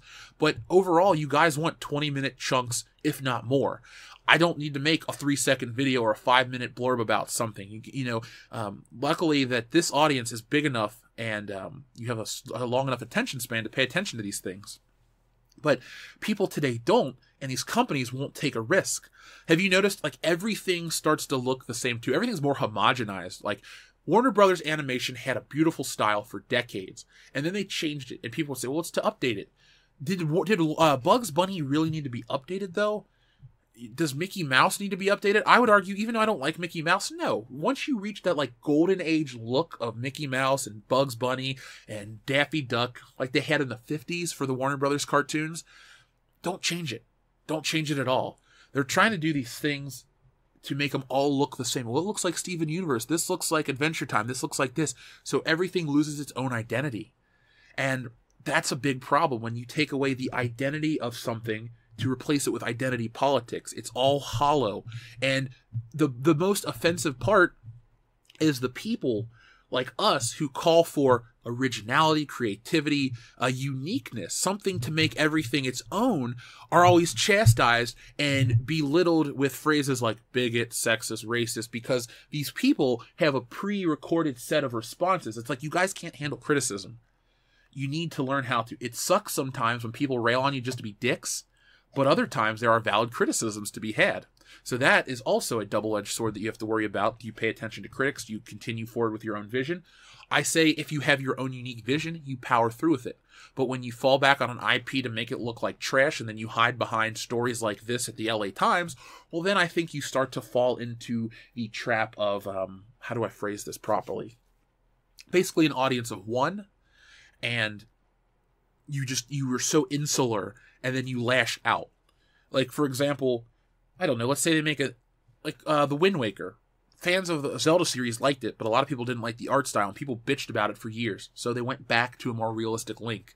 If this was a a very SJW NPC company or like a WWE or something, which WWE is almost SJW now, they would double down and they'd give you 20 games in a row where Link is consistently tuned Link, and you would just get it, and they would just say, hey, fuck you, I'm right, and they would kill their brand in the process. That is the mentality of a lot of these people. Star Wars, but here's the thing, Star Wars knows Disney has long-term plans. This kind of shit wouldn't fly with Disney, because they wouldn't keep their IPs, well, I take it back, maybe with their streaming service, this is their future, this is their plan. Cheap shows, get ideological points, people will sign up for a streaming service, watch it once, let it lapse, or let it keep going on their debit cards, and then, they make their money that way. Maybe that's the case. Maybe that's what they're going to do. Who knows? But these companies will take a loss just to prove a point so they can say, I was right the whole time. They want to be at the top of the ideology mountain. I'd rather be the guy that constantly moved along the path. I'm like a stream, I just keep on moving. I go with the flow, and then I eventually end up, and I am the big giant lake, the tributary. Everything is just, I found a way to navigate that, and now I reach this big audience. The more and more they double down, the smaller and smaller and more irrelevant they become, and they bitch and they whine and they spurg out online and they want to make all this noise, but it's just a little, and that's it. No one ever heard their voices because they had their shot. What would it hurt for a company to produce something where it says new, exciting, crazy worlds and stuff like that you've never seen before? That's how all these things in the past did it. Then they captured our imagination. That's how She-Ra did it. Or She-Ra, excuse me. Again, I know this girl named She-Ra, so I keep saying it like it's her. But I keep going to that. Originality is not dead, nor should it be dead. It's just a problem with these people who won't take risks, who won't do these things, and this is another Lucasfilm story group. That's all I can say. I have seen Millennial Monopoly. Should I get a copy for the channel and we can review it and play it at Phil's Christmas party? Press 1 if you'd want that. I can make it happen.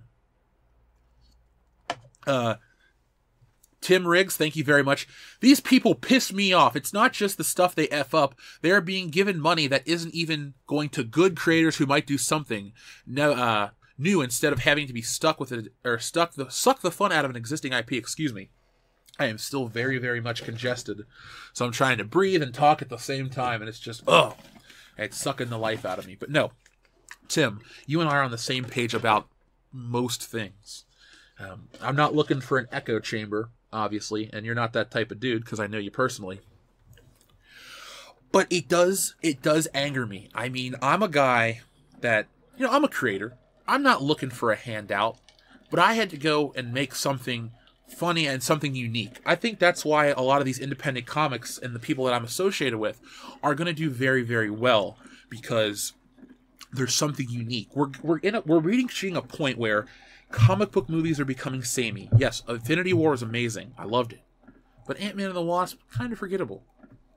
We're reaching that point where everything's kind of samey, and people, here's the thing, the general audiences are a lot more nuanced than they were 30 years ago.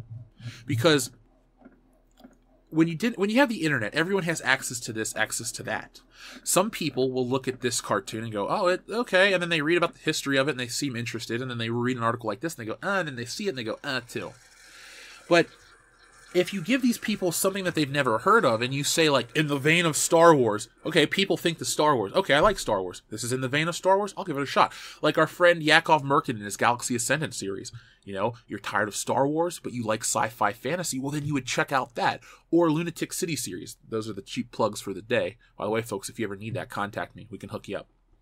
But if you say it's in the vein of something like, for example, I actually had a realization 2 days ago. I was driving with my mom back from dinner, and we were talking about the old, excuse me, we were talking about the old Mission Impossible television series, and I said to her, I've come to the realization that if it's sort of like James Bond, I like it.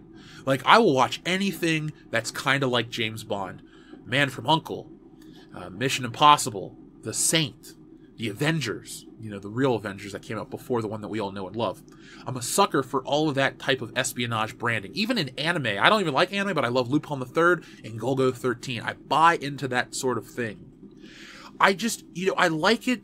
I would like it if some of these places would create a new IP that says, if you remember this or you like this, like in Netflix, it says, based on your recommendations or your viewings of this, this, and that, you might like this. I don't know what you would use for She-Ra Princesses of Power. Like, how would you get to that? How would you get to that, like, based on your recommendations? Like, who do you recommend this to? Like, the last message said a moment ago, this is the Tumblr show of your dreams. Well, I have a dream. I have many dreams. The one yesterday was kind of cool. But I have many dreams. I want to live in a world where entertainment is actually worth watching and entertaining. You know, I sometimes, it seems like I'm a couple years behind on certain things, and I'm ahead of the curve on other things. Like in my gaming, I don't do a lot of gaming, but I'm finishing up Uncharted 3. To me, that was a great experience. It was fun. It was cinematic. It gave me something awesome. But it was also a callback to Indiana Jones and some James Bond elements and all these things, but it created its new own IP, Lawrence of Arabia. It was a nice callback. Like, there's literally a truck chase in the desert where you ride up on a horse and you fight off a convoy of people. So cool. So exciting. You know, echoes Indiana Jones, but it's its own thing at the same time, because Indiana Jones didn't have an RPG. These properties could do that. They could create these nice, awesome things, but you don't. So I think a lot of people out here have to go back and listen to or find previous pieces of entertainment that they like. And the only thing that sucks is, let's say, for example, let's say this channel had 55 million subscribers and everything I told you guys to go watch became a huge success. Let's say I said, go back and watch the original Inspector Gadget. So then Netflix would be emboldened and release more of the new Inspector Gadget, and they would get the wrong message. It's much like Solo, a Star Wars story at the beginning of this show. People get the wrong message. The companies get the wrong messages, because it's like twofold. You'll get people.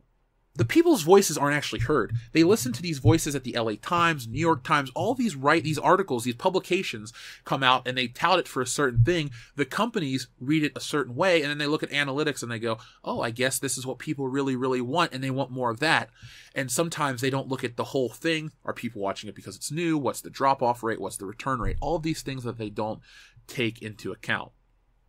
So a lot of people are very down on this show. And you know what, folks? If you're out there and you're down on this show and somebody tells you that you dislike this show because you're a sexist, you're this, you're that, you know, tell them to kiss your ass. Just right on the ass. Both cheeks. Don't take it. You don't have to be bullied into an agenda because you don't want to be outed as something you're not. You know what? Stand up for yourself and say you're not.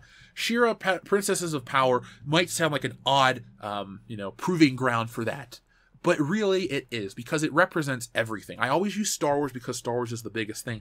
But every piece of entertainment is being politicized for the wrong reason. And people say, well, what about a different point of view? Why is your view right? Here's the thing. My view isn't that these people's stories don't need to be told, these people don't have a voice, don't deserve a voice, should be marginalized. That's not my point of view.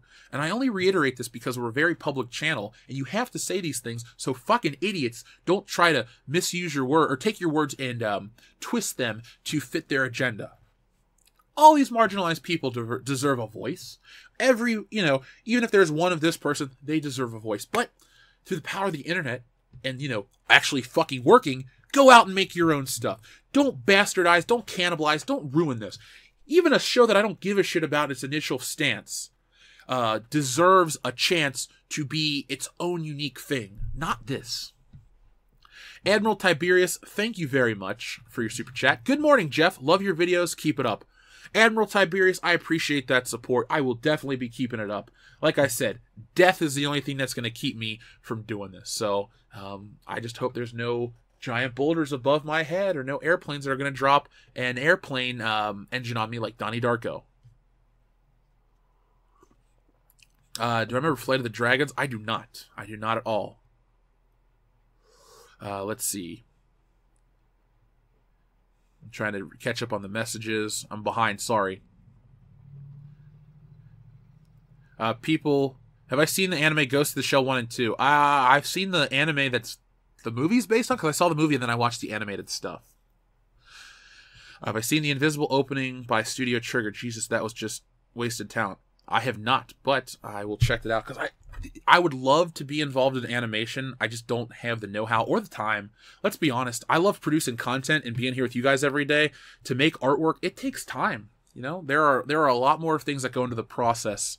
I'm not trying to sound like, oh, woe is me. No, I love doing it. I put myself in this situation. I wouldn't change it. But a lot of these things take more time than you guys realize. Let's see. I'm going to Hulk out. I'm already there. Creatine and coffee. Not yet. I do have a new protein powder. What's it called? It's called like Isolate. Does it have creatine in it? It's Whey Isolate. Banned substance tested. I wanted the banned substances. Ideal use for between meals, pre-workout, post-workout. I definitely take it between meals and after workouts. Anyway, you guys don't care about that. Let's see. Rainbow Brute gets made into a cartoon. That'd be funny. The 89 artist had limited time and lots more episodes, but Netflix She-Ra has only 13 episodes and lots of time. Well, Lokta, that is true. But people today that work on these things, they want to work real quick, and then they want to go out and spend 55 hours a week on Instagram or some other dumb shit and put out a hashtag and change the world. You know, sometimes putting in 40 hours on something you love is worth it. Do you like Hayao Miyazaki? I like his work. I'm not the biggest fan of everything he's ever done because I've never watched a lot of it. I don't dislike his work. But I love Castle of Cagliostro because I like Lupin III. It's a very good movie. GrendelFan84, welcome back to the channel, buddy. Pride of the X-Men was the only pilot episode in the 1989 and is better visually and better written than anything the She-Ra series will ever do. Folks, do yourselves a favor. First off, check out Comics Elite. I always try to promote the people who help make this channel what it is. But Pride of the X-Men is on YouTube. Just type it in Pryde of the X-Men. You'll love it. Yes, it is a very different style of animation. I like the day. I miss the days when you would like make a cartoon and send it off to like a Korean animation studio and then you'd get it back. I mean, I'm not personally speaking from experience, but they would get it back. Sometimes there would be errors, this and that. But you had these better looking shows. It's weird. As video games get more realistic, as CGI gets more realistic, comics and cartoons get faker and faker. Now, is it because it's so such a low-paying job, so people need to be able to pump out more work? I believe that is the case. I look at it from a different point of view. But at the same time, this kind of stuff damages an IP. I will venture to guess that in 30 years' time, there will be maybe one or two... There will still be He-Man merchandise, because people are so into He-Man.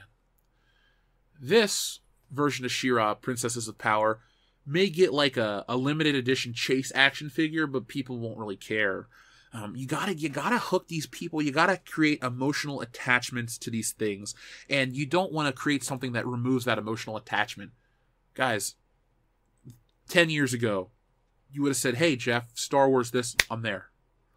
10 years later, I'll do it for the channel. And I'll be, I'll dedicate myself and I'll give you guys 100%. But God damn it, I don't feel the same way. And yes, Pride of the X-Men looks great. And the thing is, the pilot cartoons as well as the old intros to cartoons always look better. That was something I miss. You would watch the X-Men opening or like the Thundercats opening. I've never really been a Thundercats fan, but I've seen the intros to these shows and then I've seen episodes. They looked great. The intros were, well animated. They went to a Japanese animation studio. They had that little bit of manga or anime influence before a lot of Americans knew what anime was. They had all this shit going down, and it was cool. They took away that. Like, to me, back in the day, you would get, it's like having a really great cover artist and then a different interior artist. And the interior artist still told the story and did a fine job, but the cover artist sold you the book. That intro sold you that theme song. It was rockin', kicking ass, Thundercats, ho, and all that shit. That stuff's gone. Lycan 645, thank you very much. Why does the unicorn have a bullock on its head? The princess power? Maybe that's where it goes? I don't know. Maybe. Oh God, I'm trying not to look directly into its eye. Cinevarath653, thank you very much. The main goal of modern entertainment is to dumb people down and to shift the majority's perspective into what the culture engineers want. It's easier to control a population when they all follow the same ideology. Yes. It's funny how that is, let's see, let me take a picture of that too, because that's a fucking excellent point. Seriously. Thank you. That is what it boils down to. And for anybody out there that wants to say, oh, you're reading too much into it. No. There's always more than meets the eye. And that's not a Transformers reference. Wait, yeah. More than meets the eye. Again, I like Transformers enough. Not in love with it. Maybe I'll go see the new one for John Cena. But this culture war is really, really happening around all of us. To a lot of people, they just say, oh, entertainment kind of sucks. But it's about that next age, that next generation, that next era. people live longer. Childhoods are prolonged until the 30s in some degrees. They didn't think of that. The X factor, if you will. The thing that'll keep their plan from working. You know, these common sense channels, as Jeremy likes to call his. All you got to do, folks, is be more self-aware. You know, don't roll over to something. If you don't believe in it, don't just accept it blindly.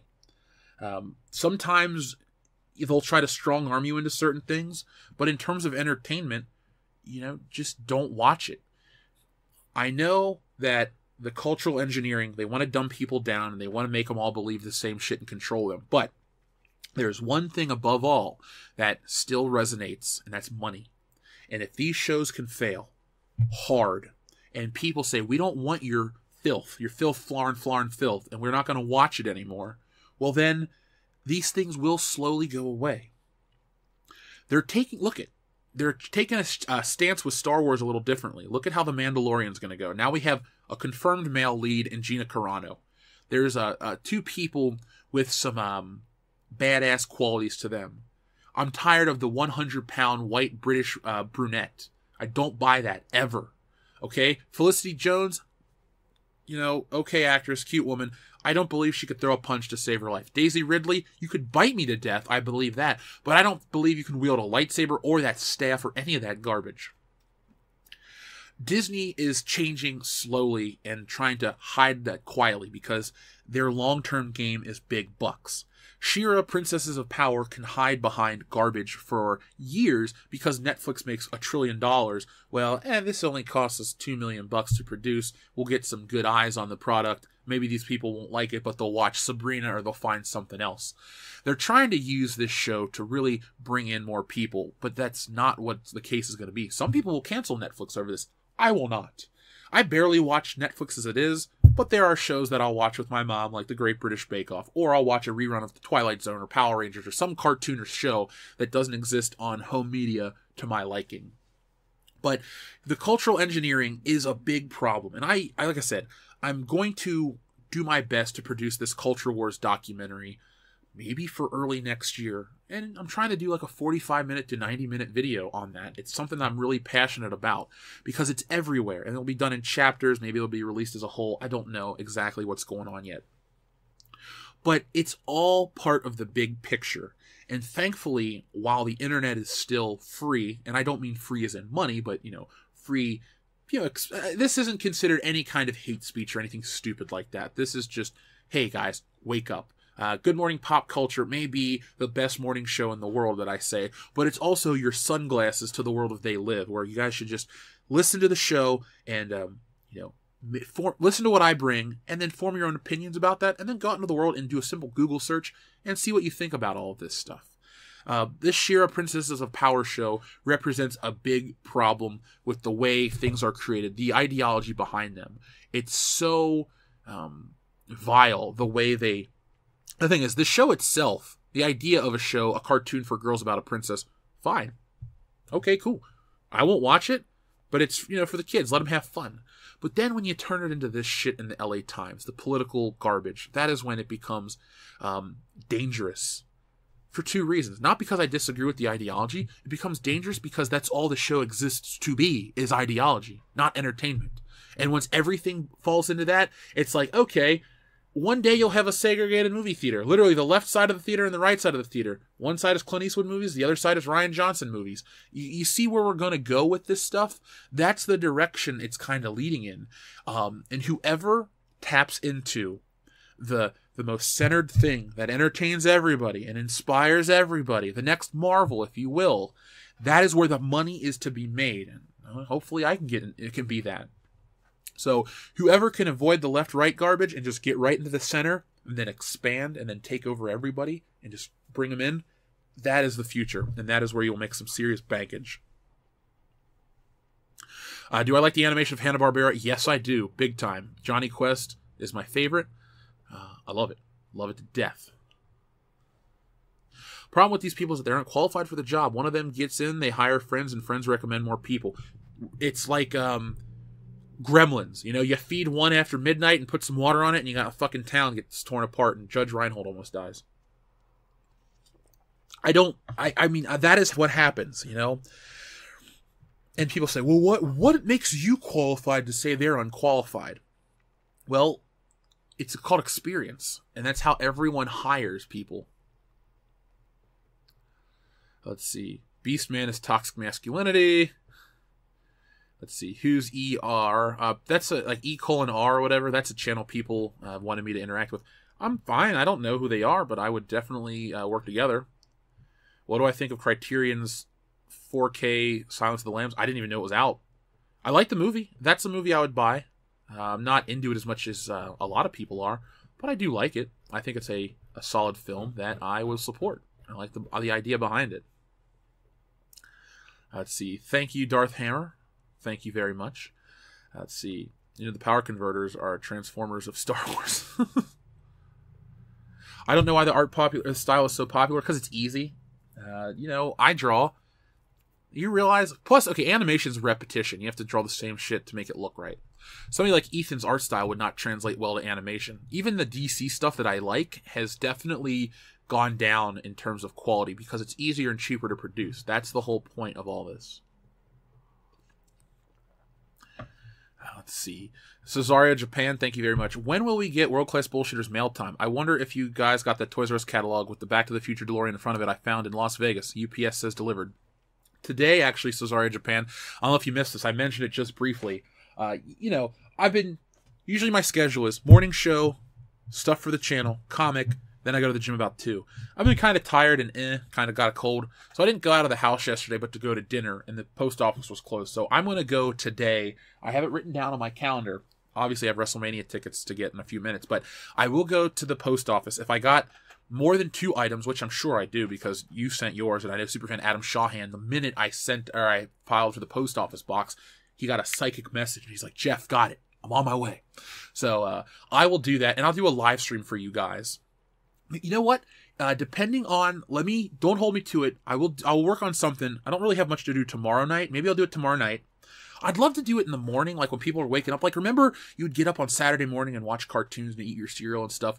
How fun would it be to get up and it's like, I don't have Pee-wee's Playhouse, but it's like Jeff's P.O. Box or something. I open it up, we see what we got, and we look through it. So, Cesaria Japan, I will go to the P.O. Box today. I keep my keys on me at all time now, and I will go look into that, and I'll let you guys know with a video. But thank you for sending me that, because I was really around this time of year, I just want to look through an old Toys R Us catalog.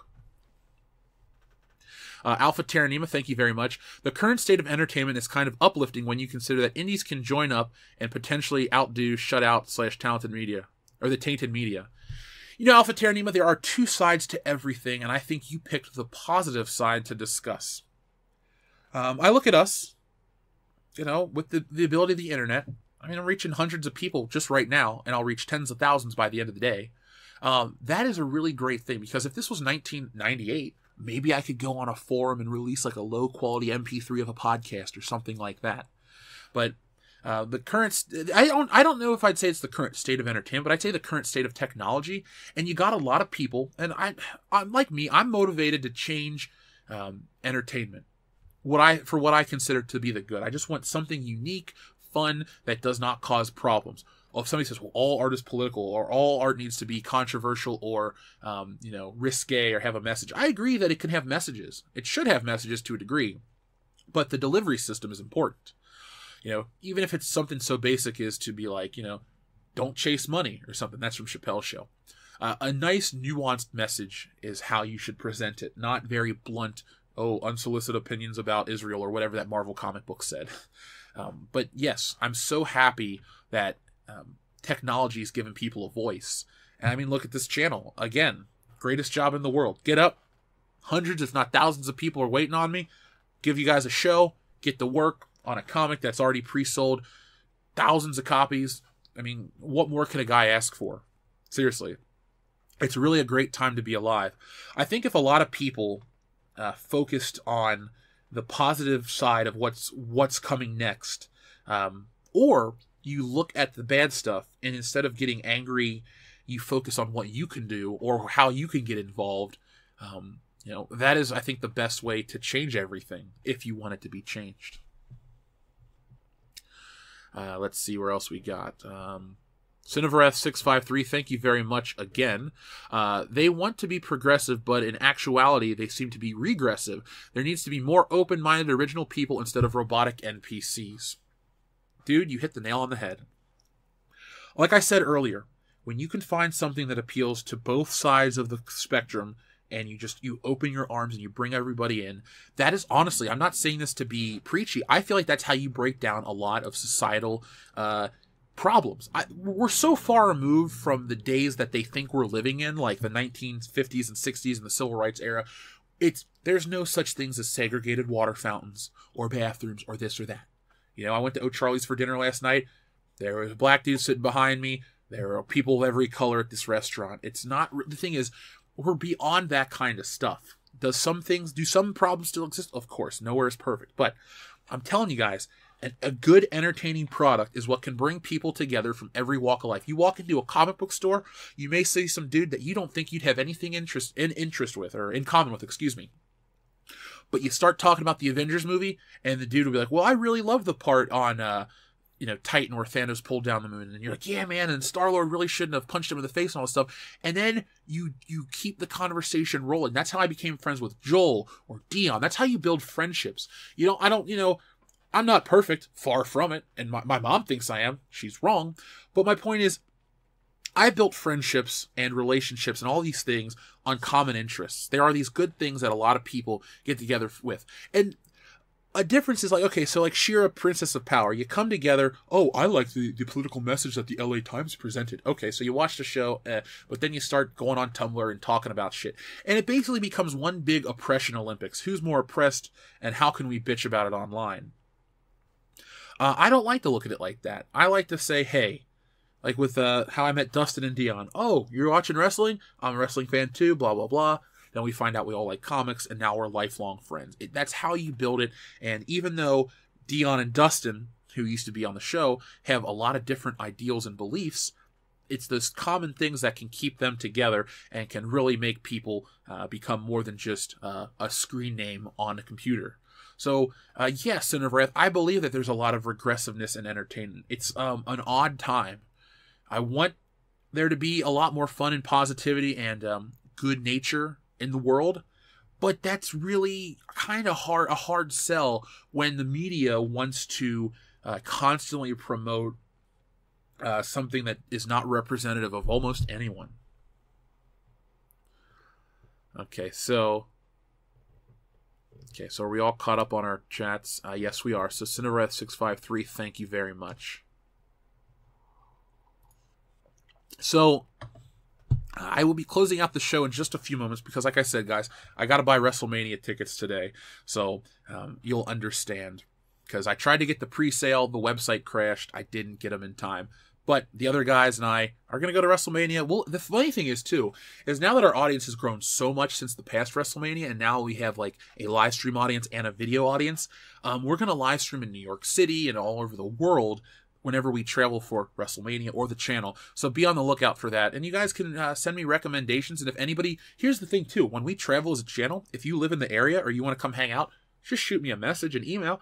We'll meet you. We had a great time in Indianapolis for Horror Hound. We're going to have that again here in Cincinnati for Horror Hound in the coming months. And we'll have it in Chicago and New York. So if you're in any of those areas, I think you guys are going to have some fun with us. And I'm looking forward to meeting you. Kyoto Films, thank you very much. I saw a Japanese zombie movie called One Cut of the Dead. It was made for $27,000 with mostly unknowns. It made more money than Solo in Japan. Whew. Well, like I've been telling everybody this morning, guys, for those rocking it out in the super chats that are recommending things, I'm taking screenshots so I don't miss that. I'm going to check it out. I like Japanese movies. Maybe not the ones set in feudal Japan, but, Japanese movies overall. I like the concept. I like some of like the... I hated Tokyo Gore Police, but there was another one that was out where a girl had a machine gun that popped out of her butt that this guy in college showed me, Tom. That was funny. There's just weird shit like that. I love it. But, Kyoto Films, there are things that, it's like, what was it?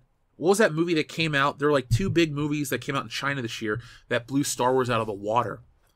Culturally, this stuff just isn't hitting anymore across, it's weird. It's like, Disney is so late to the party with this. It's like they bought the property, they try to do something great with it in their minds, and then they just like, well, then we're going to sell it to this audience and this audience because this part of the world isn't as developed, and all this stupid shit. They, other countries have their own culture and art, and they're going to beat Star Wars. They're going to beat Marvel. They're going to beat these things. Yes, certain things are cultural or cross-cultural phenomenons. That's not up for debate. But at the same time, there will always be the hometown hero that will always win. So I'm not Japanese. That's a shocker, right? But I know a character like Lupin the Third is quite popular and has been. From what I've read, I've seen like a train from a couple years ago that had him on there. The character's been out for like 50 years, 51 I think, and still has new series come out and stuff like that. That show will always do better than She-Ra, Princess of Power, and that kind of stuff in other parts of the world. So I like checking out other cultures' entertainment. Yes, sometimes I prefer it to be dubbed so I can like barely watch it and stuff, but subtitles are fine. I know how to read at a high school level, I think.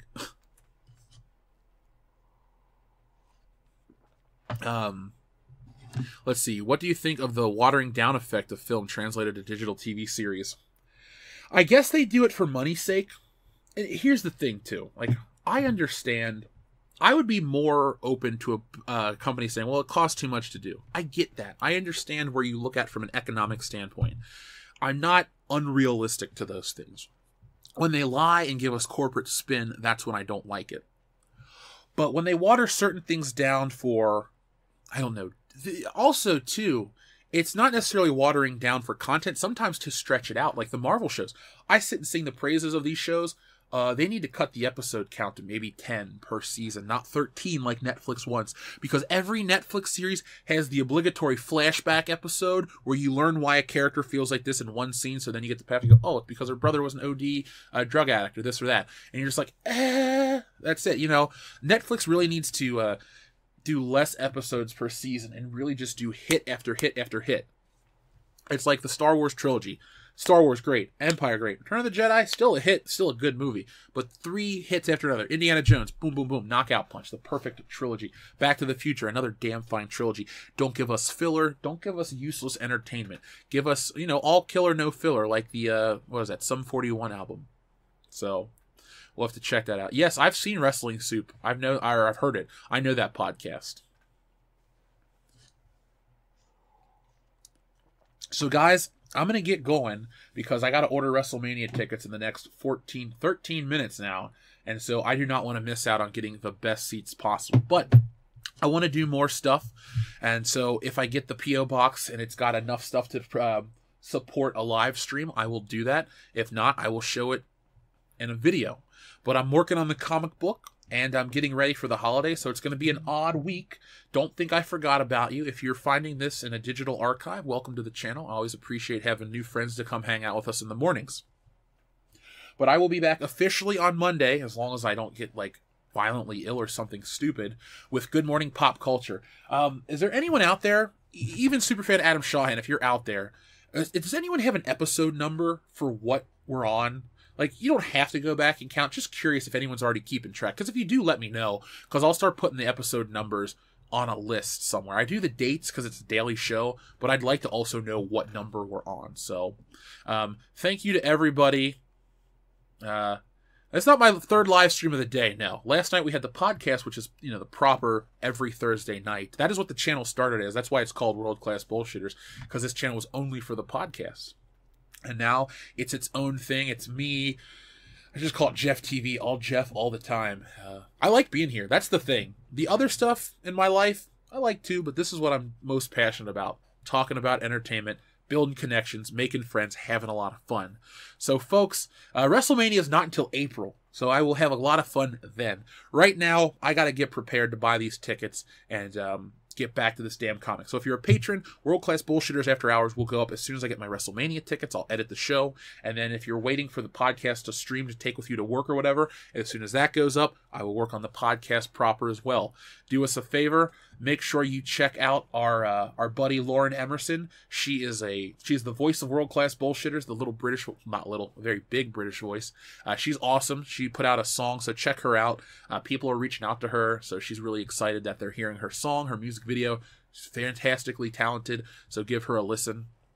I'm going to put that song on the streaming version of the show as well to get more voice or more ears on her talent. And make sure you guys check out the Galaxy Ascendant series from our buddy Yakov Merkin, who's a good dude. By the way, the military stream got remonetized. YouTube now found that it wasn't inappropriate. So it's now public again. So you guys can go check that out. It was a 4-hour stream. So if you need more of me and you want to hear more about our listeners, let us know by watching it and talking commenting down in the comment section below.